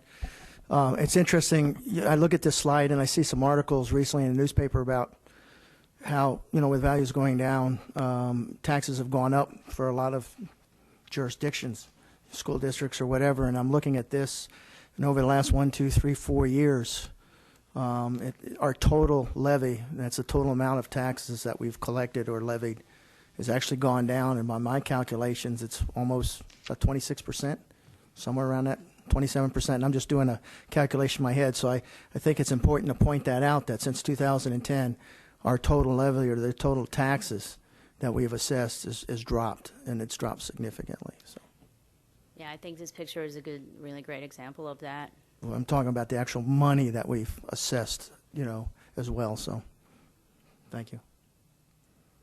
And then moving ahead, here is history on the property tax rate, and being proposed for 14 is $1.90. And I apologize, this isn't up far enough quite to see, but kind of, where the rubber meets the road, what does this mean to our citizens here? And so for average home value that was at $124 last year, the taxes paid would have been $220. This year, with the decline in valuation, the average house is about $119,000. The average tax rate will be $227 paid, and the difference is roughly around $7 per household. So if there are no other questions on the levy or the rate, again, as a reminder, we are in public hearing. The items to be considered tonight would be the proven truth in taxation, and then, again, the adoption of the final budget. Thank you, Terry. Are there any speaker cards? No, Mayor. All right, thank you. Then I'm going to close and I gather nobody in the audience has thought at the last minute they'd like to come up and speak. All right, with this, I'm going to close the public hearing. And now we would consider approving the truth in taxation, TNT, increase of $137,398 for the FY14 by roll call vote, please. First, I need a motion. Second. A motion by Vice Mayor Pizzillo and a second by Councilman Osborne. I'm not going to get through this evening. Now. Mayor Smith. Yes. So discussion. Just a general comment. It would have been nice, and maybe our newspaper gentleman out there, John, will probably ask for it. It would be nice what the average person was paying in 2010 and what the average is now, because, again, you see a little bit of an upkick here with the $7, but I got a feeling when you go back to 10 and take a look at what an individual was paying in a house, if you just pick an average house out and seeing how that fluctuates, I think you'll find a significant drop in their actual tax bill over the last 3 years. So I think it would be interesting to see that. Okay. So a roll call vote, please. Councilmember Stipp? Aye. Councilmember Homan? Aye. Vice Mayor Pizzillo? Aye. Councilmember Osborne? Aye. Councilmember Loretano? Aye. Councilmember Campbell? Aye. Mayor Lord? Aye. Passes 7-0. So now we have to go to the authorization and direction. Is that where we're at now?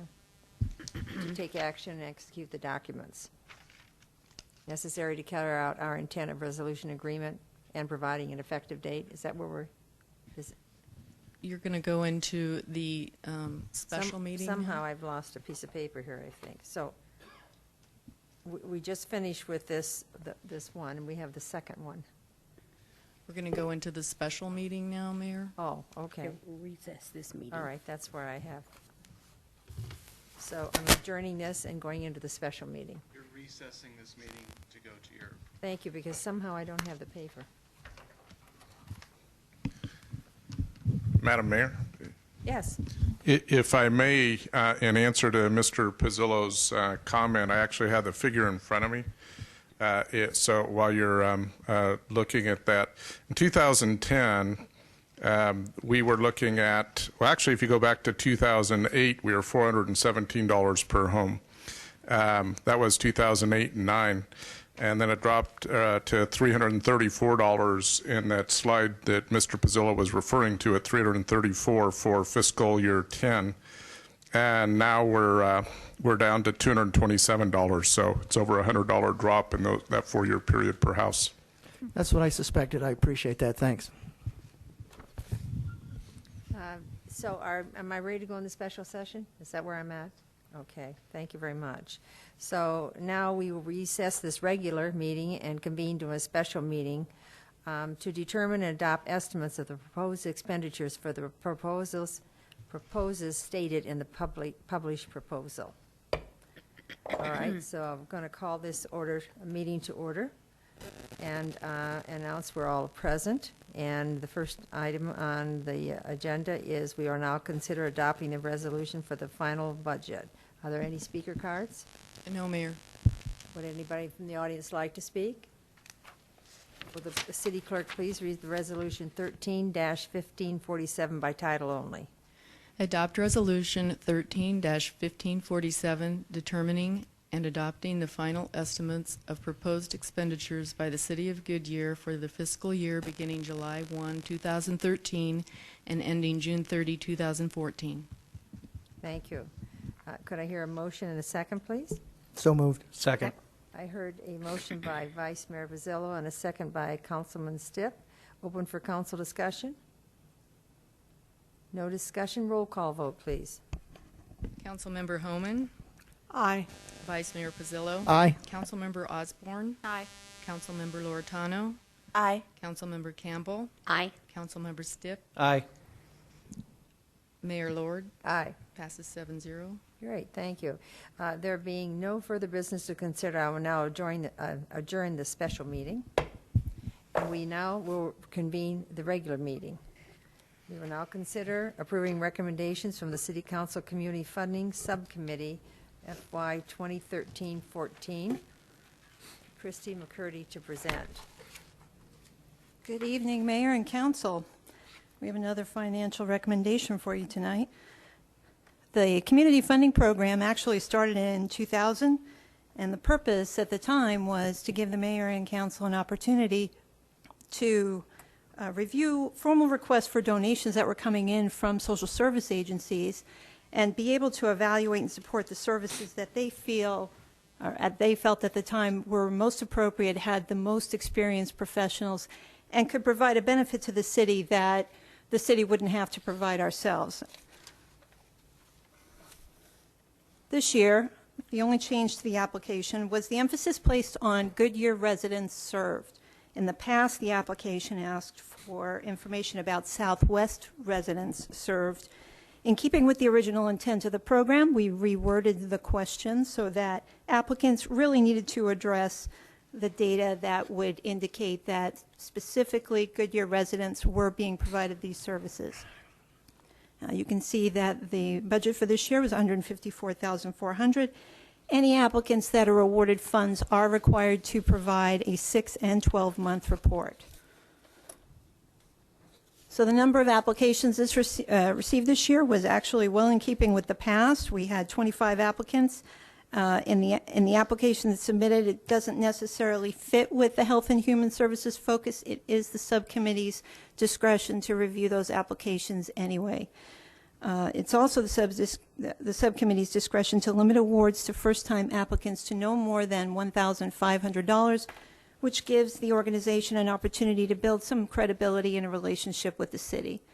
So you see that we had 2 new applicants this year. One might be somewhat familiar to all of you, that being the Sky Kids program, which provides flights for special needs children at our Goodyear Airport. They did ask for some operating funds this year. And then the other program is actually not located in Goodyear, but they do provide a service for the Goodyear residents community. The Hattie Laurel Ham Center for Children with Disabilities is located in the Cleveland-Akron, Ohio area. And in 2012, they conducted their pilot summer program called Camp Connect. That benefited about 11 families of children with autistic disability. They are looking this year to continue that camp. After reviewing these applications and having a discussion with the subcommittee, these are their recommendations for this year. You'll see before you that there were only 3 applications that were not funded. Three Rivers was, their application was not directed to Health and Human Services. It was for materials and supplies. The VSA, which is Very Special Arts, was not funded because they also did not address the Health and Human Services question, and the application was unfortunately incomplete. And Window to Healing is actually a fee-based services. They are nonprofit, but most of their revenue is based on fees for the services that they provide. So the action before you tonight is to approve these recommendations from the subcommittee for fiscal year 13-14. I can address any questions that you have about any of these applications, and also any questions or comments that you would have that might help us with the program next year. Thank you. Are there any speaker cards? No, Mayor. All right. Is there anyone from the audience that would like to speak that did not make out a card? Okay, could I please have a motion and a second? So move. Second. I heard a motion from Councilman Campbell, a second from Councilman Loretano. Open for council discussion. Councilman Campbell? Yeah, Mayor, this year we did focus on those organizations that were asking for grant monies so that we were really clear of how many Goodyear residents they actually serve. There's a couple that actually got grants that I'm not sure about their numbers. I'm not comfortable with what they said. They would tell us 17% of our attendees are from Goodyear, but we don't know how many is 17%. It could be 2 people. And so I'm just hopeful that our next round next year that we will be more, we'll have better accounting, because if we're going to give the money, we want to give it to those agencies that provide services that our city does not provide. And I want it to go only really to Goodyear residents, because it is our money.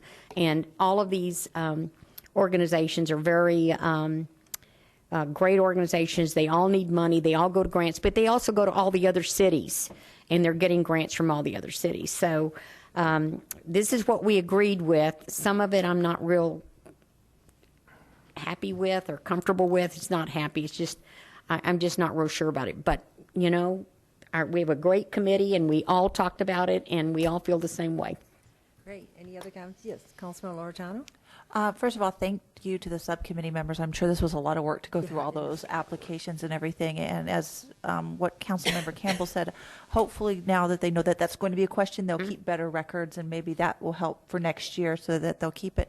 My question is, it says the total given out is $117,000, but budgeted was $154,000. The difference, does it roll over to next year? If someone comes later and has an application, what do we do with that difference? Yeah, Mayor, Councilmember Loretano, the difference does roll over to next year. Every year, the subcommittee has the opportunity to either fund fully all of the money available or choose not to. Going back to, if I may, to Councilmember Campbell's comment, one of the things I really want to do next year is maybe hold sort of a meeting or a review session with potential applicants, since correctly Councilmember Campbell has pointed out, a lot of these agencies file for these funds through other cities. They've also been funded by the City of Goodyear for several years. The information about Goodyear residents served, as specific as we tried to get, we still didn't get it. And I think a lot of that came through in the funding allocations that were recommended by the subcommittee. It's a difficult decision when they provide vague information or choose to educate us on what the issue is, rather than really get to the heart of just how many people who live in Goodyear are the recipient of these services that assist the city fiscally by not requiring the city to provide those services. So the money does roll over, but it will continue to be the subcommittee's discretion as to whether to fund fully. Oh, that's what I meant. But that money will be available for next year. It doesn't go Mayor, somewhere else. Councilmember Loretano, yes. Oh, okay. Vice Mayor Pizzillo? Again, as one of the members on that committee, it was a collaborative effort, and again, sometimes we were trying to get to the information that, Councilmember Campbell was, going at.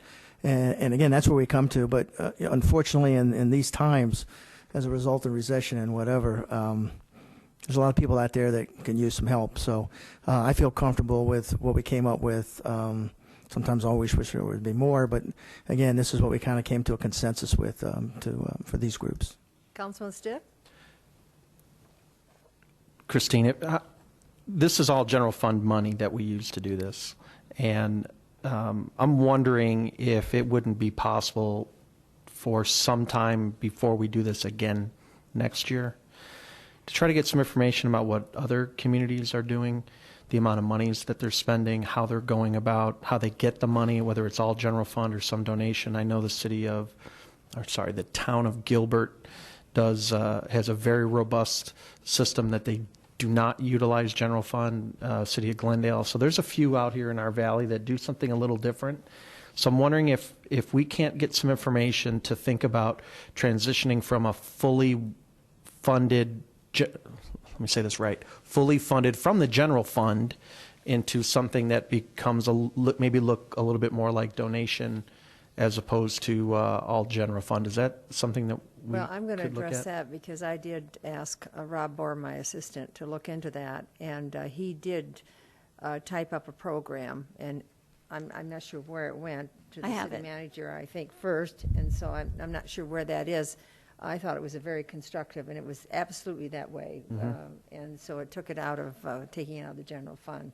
So I guess we have to look at it and analyze it, and then have a work session on it. Is that kind of what we're thinking of doing? Yes, Mayor. Okay, all right, so. Perfect. So that's going to happen. All right. Okay, all right. Outstanding. Thanks for your hard work on this. Thank you. Okay, so, yes.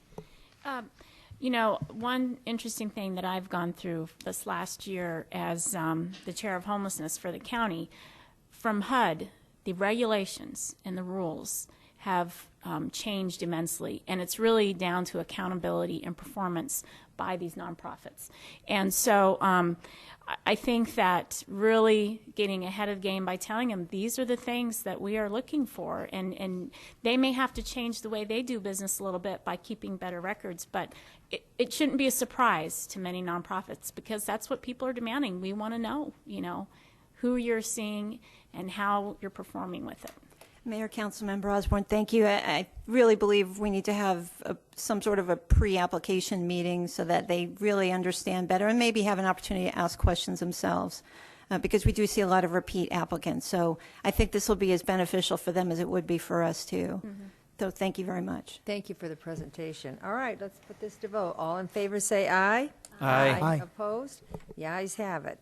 So we're going to go on to 7.5 and 7.6. We're going to consider the two proposed amended and restated development agreements located within the West Goodyear Central Planning Area related to the development of La Jolla Vista and Amber Meadows. Bob Beckley, Deputy City Manager, to present. Good evening, Mayor and Council members. Tonight I have a presentation that, as the Mayor has indicated, will cover both the subdivision amendment agreements.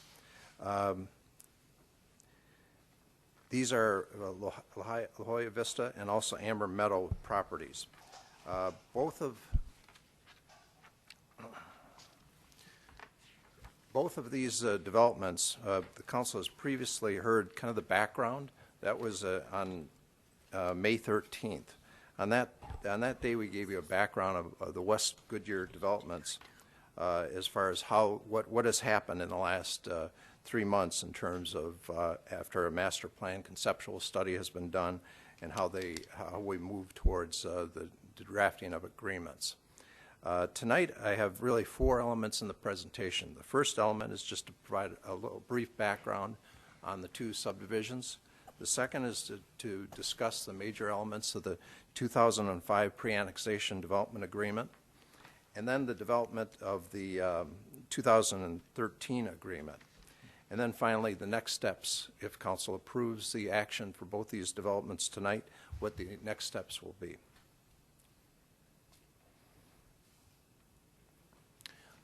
La Jolla Vista is shown here before you. Their development is near the intersection of Citrus and Lower Buckeye. La Jolla Vista had 5 final plats approved in March of 2007, but didn't record or develop any of it.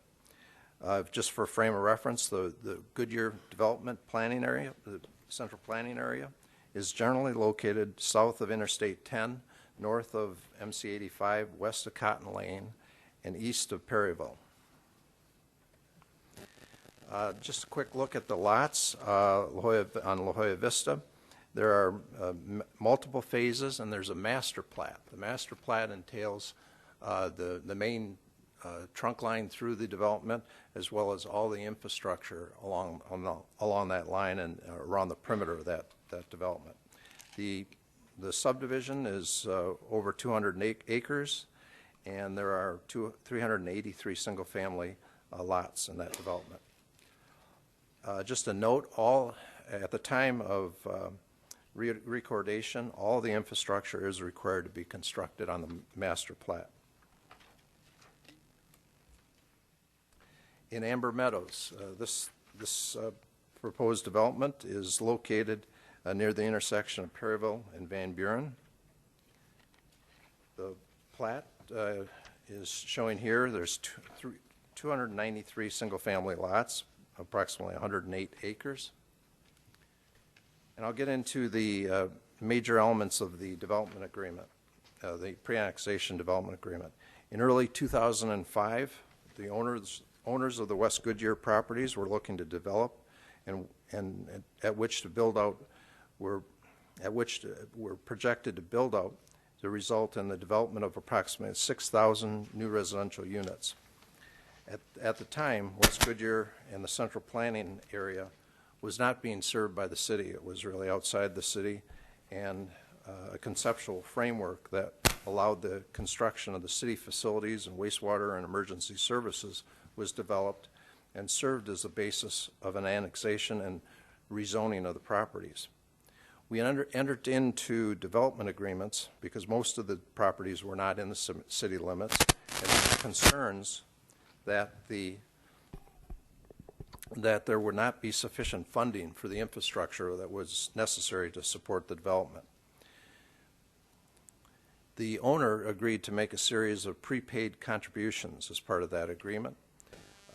They would be paid prior to the recordation of the first final plat for the subdivision. They would be credited towards applicable development impact fees as building permits were pulled. And then the owner agreed to construct all the regional wastewater and water facilities identified in the master utility studies to serve the development.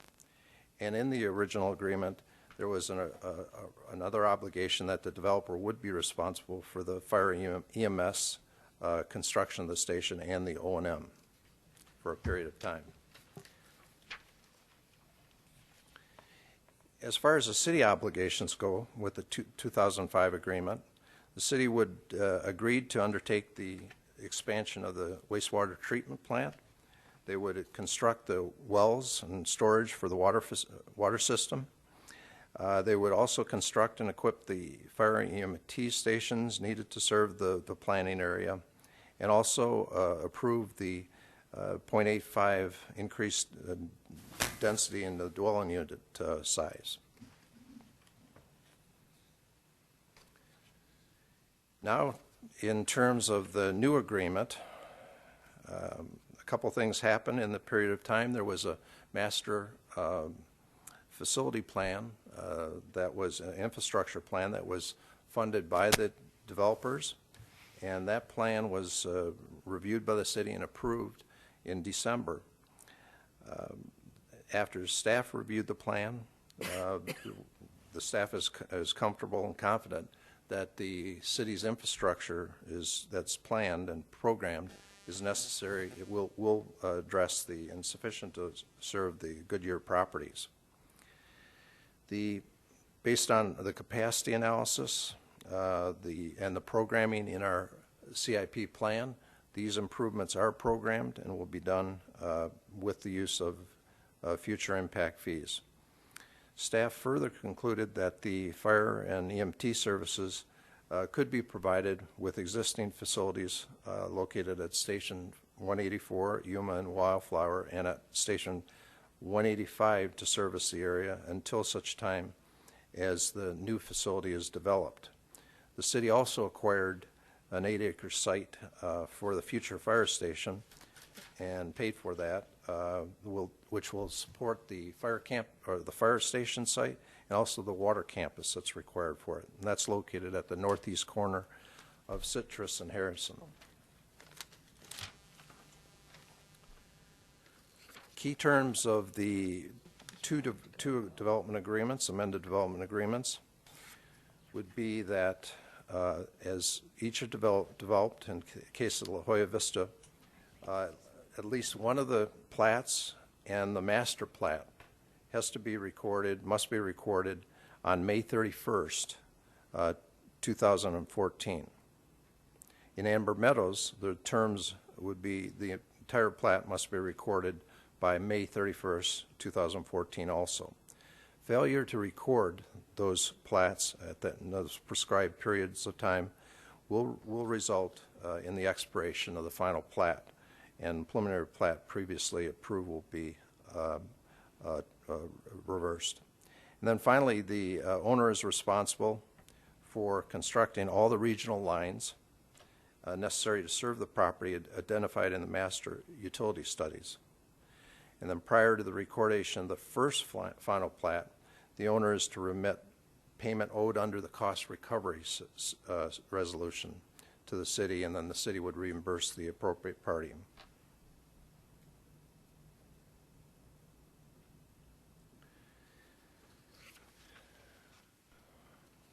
The owner in this revised agreement is responsible for all prepaid identified contributions based on these terms of this agreement were eliminated.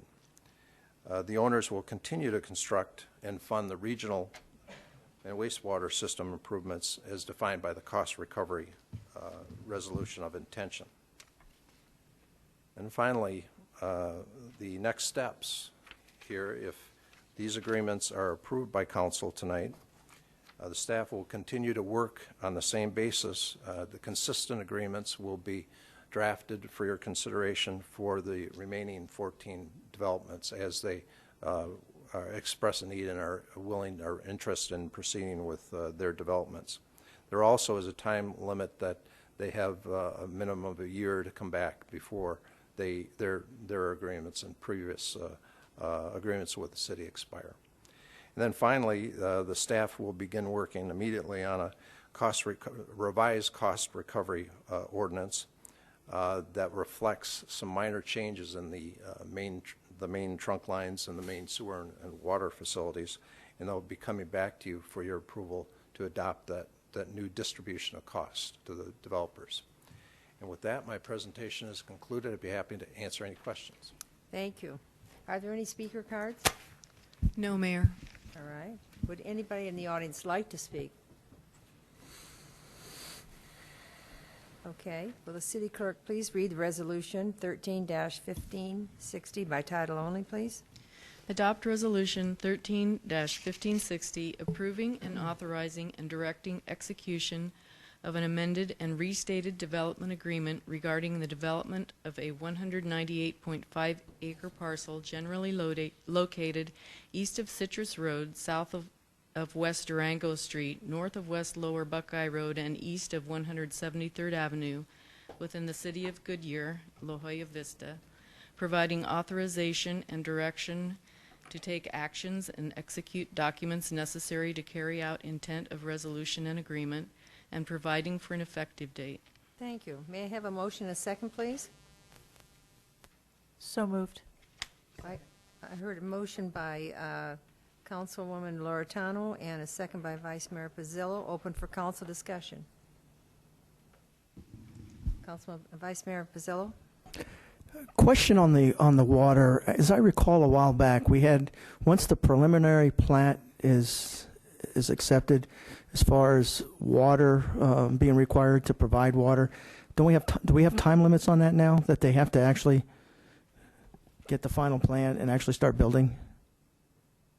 With the water, the Yes. construction plan? Yes, it's tied to both the recordation, and then they have 180 days after that to actually commence construction. Yeah, as I recall, no longer do we get a preliminary plat and we have all this demand for water that's pent up. Now there's timelines on there. The other question I have probably is for Sarah, the attorney. Again, I always like asking these questions when it comes to development agreements. You feel comfortable with this agreement that the city's rights are adequately protected as we move forward? Yes, Vice Mayor Pizzillo, I do. We've tried to craft an agreement that will allow development in this area to move forward, that gets the regional trunk lines in as quickly as possible, so all of those properties that are going to benefit can come in and start developing. And with the new changes with the terms of the agreement, we've cleaned up some things with La Jolla Vista that were created by the way it was platted. And with our new ordinances and in the development agreement, we've done everything we can to ensure that those regional lines are in and development moves forward. As far as fire stations, I mentioned it, I saw in there when it came to fire stations, we've got a couple other, and it's probably better for Councilmember Stipp, probably got a better handle on it, but they're going to be served by 2 others. I guess my question is, will we be forced to build another station as this thing goes on because of demand? Is there anything that locks us into having to build another station? There is nothing in the agreement that requires us to build a station with any specified period of time or with any any kind of trigger in terms of housing. All we've committed to is providing EMT services, and there's no specific terms as to how those services will be provided. So providing them from 2 existing stations until we get sufficient residents in there, homes in there, so maybe generating enough money to cover the O&M costs. My only concern is we get farther out, that we don't get too far in front of us and we not have the funds and forced to put a major capital, and it costs about $1.5 million to operate a fire station, somewhere around there, and we don't commit ourselves to that, especially with the way the revenue sources are coming now. And the agreement doesn't commit us to any time frame for that Okay. station. Thank you. Was it Councilman Stiff? Do you have a question? Oh, yeah. On that subject, and it's not necessarily related to the agreement per se, but how far from these 2 developments are the 2 stations that we're talking about?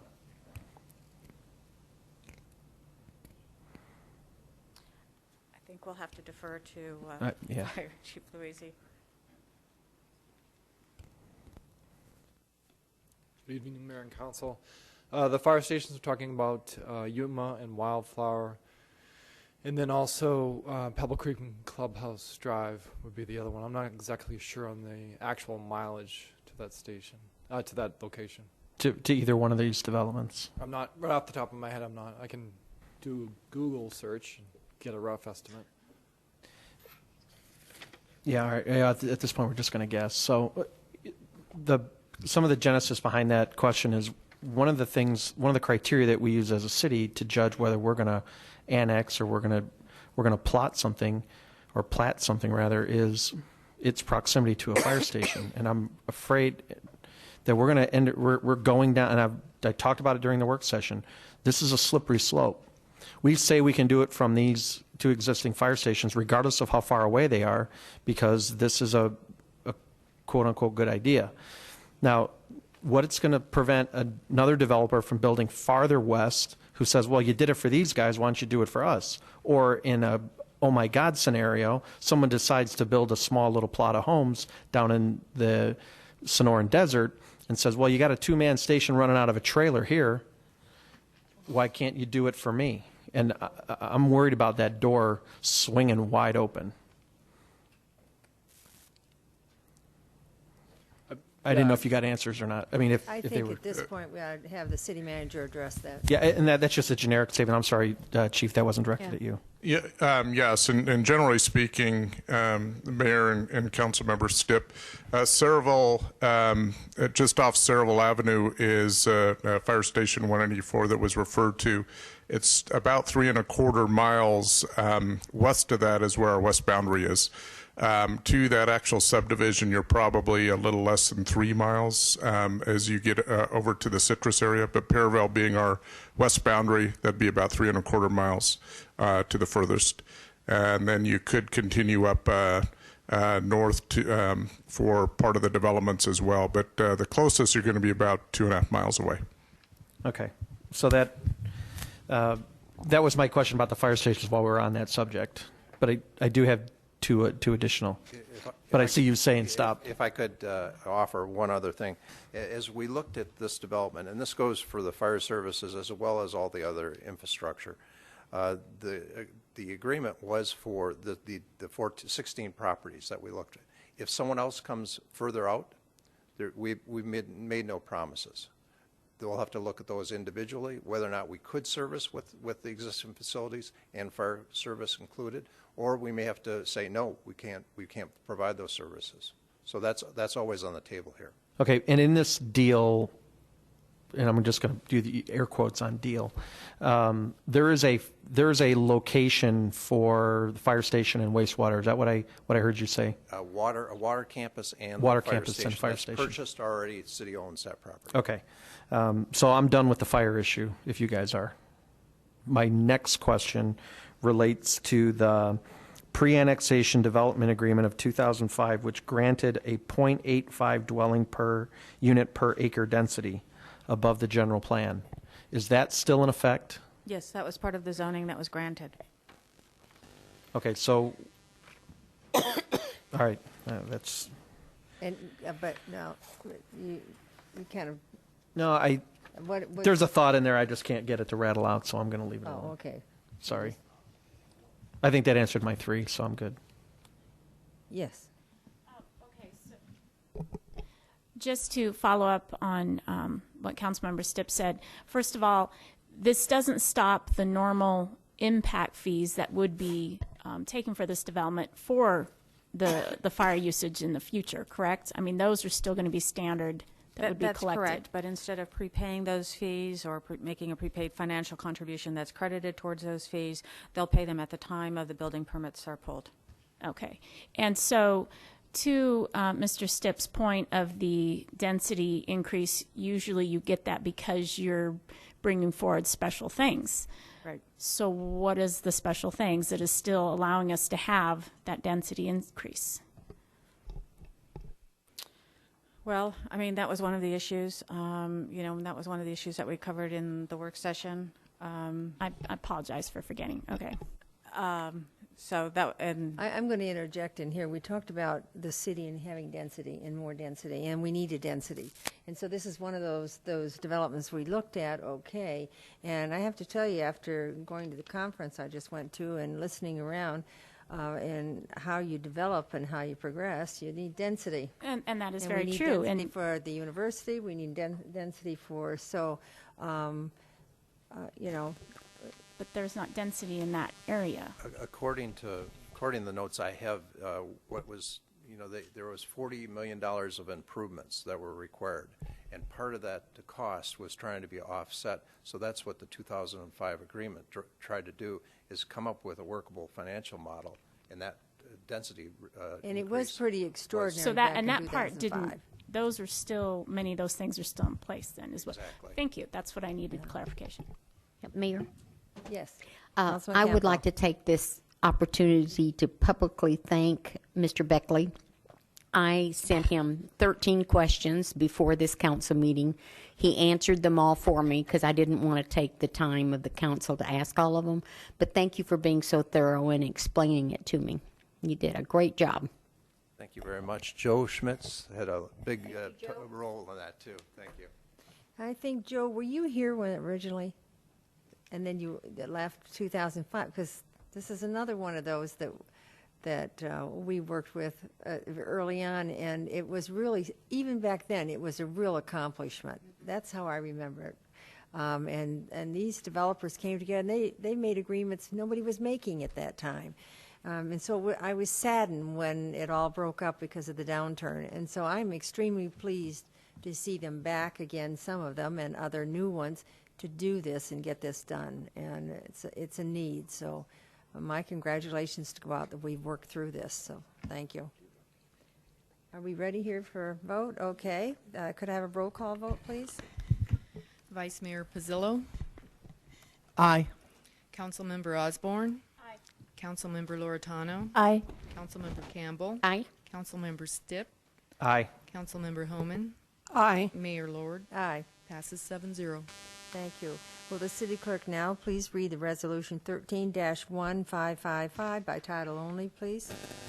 Adopt Resolution 13-1555 approving and authorizing and directing execution of an amended and restated development agreement regarding the development of a 108.5-acre parcel generally located at the northeast corner of Perryville Road and West Harrison Street within the city of Goodyear, Amber Meadows, providing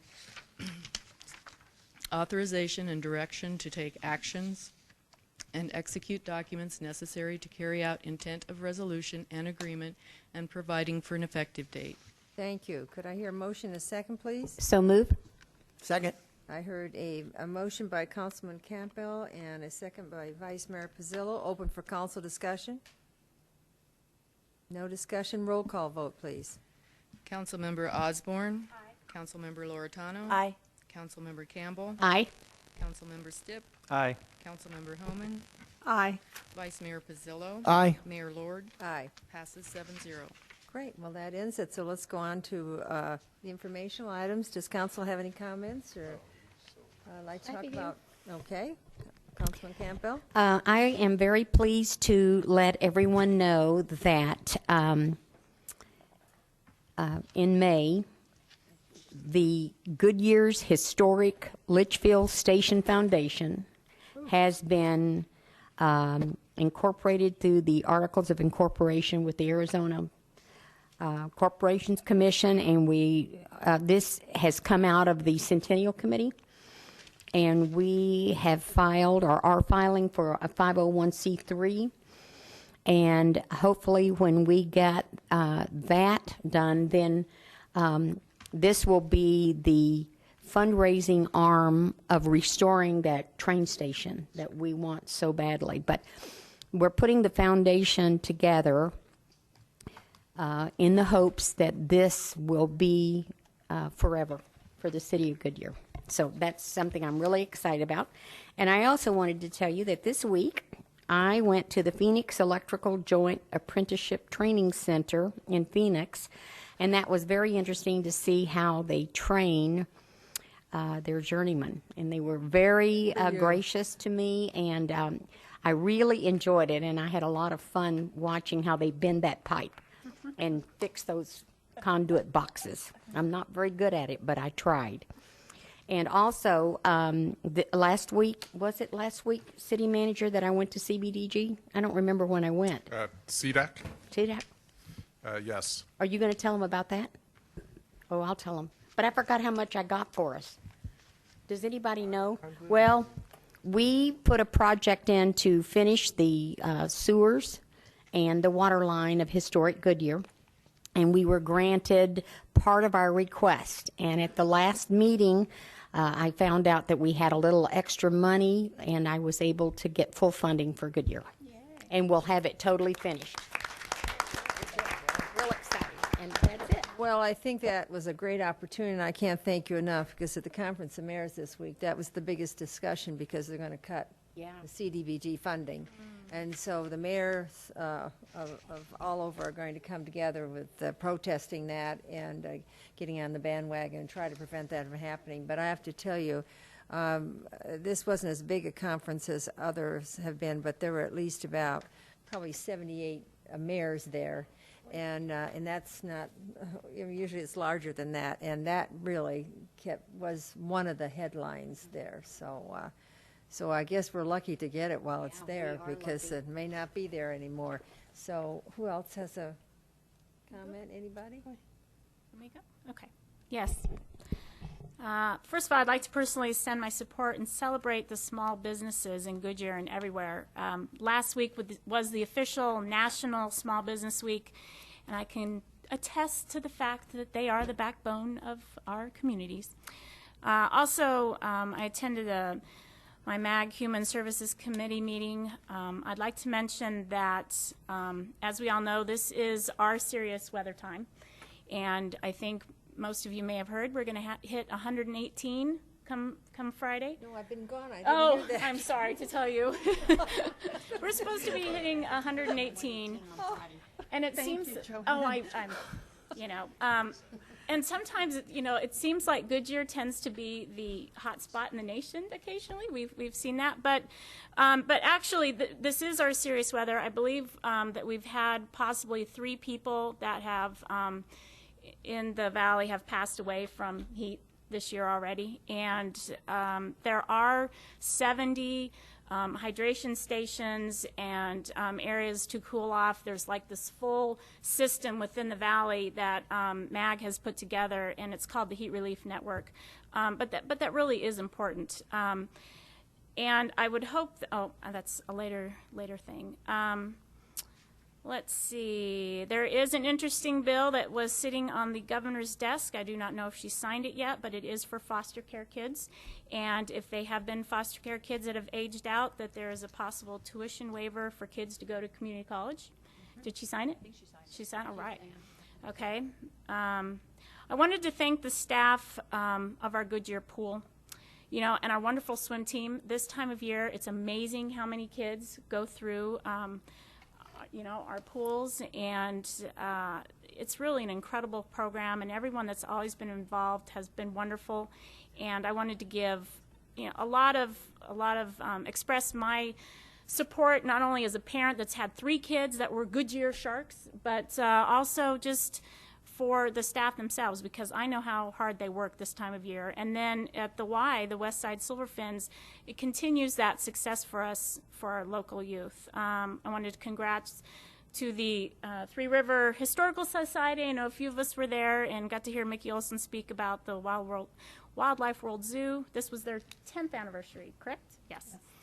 I did get to go on a little sneak preview of the Banner Health Clinic up in Estrella. I know you guys, I think, are going sometime this week. Is it this week or? Well, right. So I got to go up there, and it's really awesome, and it's going to be great for the Estrella residents, and it's going to be interesting to see how it kind of morphs with the community. With what's it, Cantamia that's up there? You know, it'll be interesting to see how that all works out. I wanted to plead with everybody. This is that time of year that we are seeing fires, and when it's 118 and people are wanting to go up north to cool off, please put out your campfires. And as a little, one of my pet peeves is I hate seeing people throwing their cigarettes out and not using their ashtrays in their cars. That's another thing that causes our fires. I'm on my platform right now. This is a mother that would be perfectly happy that her son didn't have to go to work all summer in that smoke. And lastly, let's see. Oh, no, this is for city manager. Okay. That was it. Thank you. Yes? Well, I just would Cheryl like Holman? to say, I'm sorry. No, go ahead. I just wanted to, you know, this is kind of new to me, as we all know, but I have had the opportunity, a program I didn't know about was again at the pool. And Southwest Ambulance donated money to our pool department for those children who do not have the money to take swim lessons, to provide those swim lessons. I did not realize they were doing that, and they do it around the valley. But we're very fortunate that they do contribute to the city of Goodyear, and that we do have that ability to help kids. There's nothing sadder than a child drowning in their own yard. It just really hurts your heart. And the other thing is, I was at the Three Rivers Historical Society meeting, and they have completed their 10th year. They've had good leadership. It's grown wonderfully well, and they are really working with us to find some of the documentation we need for the train station. So it's a good partnership, and it was good to be there. Good. I'm sorry I missed it. Councilwoman Loretano? I'll just be very brief. I attended about 2 weeks ago, I don't think I ever mentioned it, the MAG meeting for the domestic violence and the Three Rivers as well this week, and it was very educational. I love the Wildlife World Zoo, so if you're hot, go to the aquarium. Well, I attended some of the same things that you talked about, but mostly I was in not in Washington, I was in Las Vegas. We say Las Vegas, but they had the Conference of Mayors in Las Vegas. And you'd think you're going to see Las Vegas, but you were sequestered from early morning till very late at night in the hotel, and meeting after meeting, but it was very beneficial. And I have asked for the mayor of New Orleans to send his speech to us. He gave a speech on crime, and moreover, it touched crime, but it touched the communities where, and they've emphasized this time many of the black communities because they were commemorating the 50-year of Martin Luther King and the whole process of what happened in Alabama. But he made such an extraordinary speech. He got, I think, at least 3 standing ovations. So I want all of you to read it, and then we can discuss it later. But one of the things he said is our country, our government is sending, millions, as close to billions of dollars to Afghanistan to build a police force. And the concern is that we have so many of our communities where children are getting shot. And he had the stats, and they were mind-boggling. And forget, the adults. It was the young people and the teenagers and the babies So it moved all of us. So anyway, I'm hoping he promised me that if they don't put it on the website of the Conference of Mayors, that he would try to get it to me. And I have lots more to tell you because we had a lot of great discussions and suggestions, and I really learned a great deal from the other cities. So it was a worthwhile trip. So I think we're all done. So City Manager, you have anything? Yes, Mayor and members of the council, I have a couple of items. One is and once again, follow up on the tax bill 2010 versus 2014. Mr. Yantis, I do have one hard copy that I can provide you immediately after. And then for council, we'll get a copy emailed to you as well, so you have kind of the historical as far as what our property tax payments were on average for our citizens. The other is I looked up quickly just to look at what the actual dollar amount was we got from CDBG. And Mayor, I do want to recognize Councilmember Campbell's efforts getting us all of the money we requested, and it was $589,670. Well, she's tenacious. I wouldn't want to be in a room with her having a. We'll use her, and that's for water line and also all the storm sewers within historic Goodyear. So it's very much needed, and we're excited about that. The other is we will be having a work session on the community funding to look at enhancements to the program. That will be out several months from now, but way before we get into the next cycle again. So wanted to make sure you understood that. And then finally, July 4th, Council was sent information on that just June 18th, but wanted to go through just a couple of things for the public. And this has been in focus. It's also on the website. But July 4th, it kicks off at 6 p.m. We get the 108th Army Band performs on stage. And 6:50, we have a band that I used to hear back when I was a bit younger, the Groove Merchants. And it's nice to see they're still around, but they'll be entertaining us throughout the evening. Did you hear who? He wants ACDC. I think we have a generation gap here. I'm ignoring it. But 7:20 to 7:35, the council will be invited to actually be up on this stage. And there will be a moment of silence that honors the West Valley fallen soldiers, and we're very pleased and humbled to be able to do that, followed by national anthem. And then it actually takes a kind of a more, I'm going to say, interesting turn. We're trying to break the Guinness World Record that was talked about here. That's mustaches. Most people wearing fake mustaches starts at 7:35, and we are going to attempt a photo at 8 o'clock. So have those black mustaches on there. And fireworks will be a little bit after 9 o'clock. And we'll go for about 9:10 to 9:30 planned for. And then Groove Merchants will finish up again. And who says they're old? They're not. 9:30 to 10.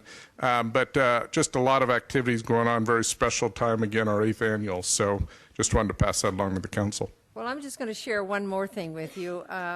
I was asked to have a picture taken with Mayor Stanton of Phoenix and Mayor Lewis of Gilbert. And it's about what are you reading? It's a summer reading, az.org, Maricopa County Reads. So you're going to be seeing on 11 digital signs a picture of the three of us. You can't see it here. I just got the proof today. And it says Goodyear under my name. So that's what's important. So we should get some attention from that. Oh yeah, well, we'll have to see anyway. So it was It was quite of an experience to have that picture taken, so we'll see how it looks. All right, the next meeting will be a CFD work session regularly on July 1st, 2013. So with no further business to discuss, I just wanted to ask, can we put on the website those hydration stations and the cool-off centers? But I was also, in the past, we've allowed people to donate water at city locations. Is that possible to do that again this year? And that's what I'm asking. Mayor and Councilmember Osborne, it's something we'll absolutely look at because we did that some time ago, so we'll have to look at the logistics and understand we need to do that quickly. Correct. Well, and I believe one of our own, I think the food bank, our Yes. Goodyear Food Right. Bank, Yes. is one of those sites. Right. Yes. And so that could be I a think drop-off that's where point, I too. remember doing it. Yes. That was from there.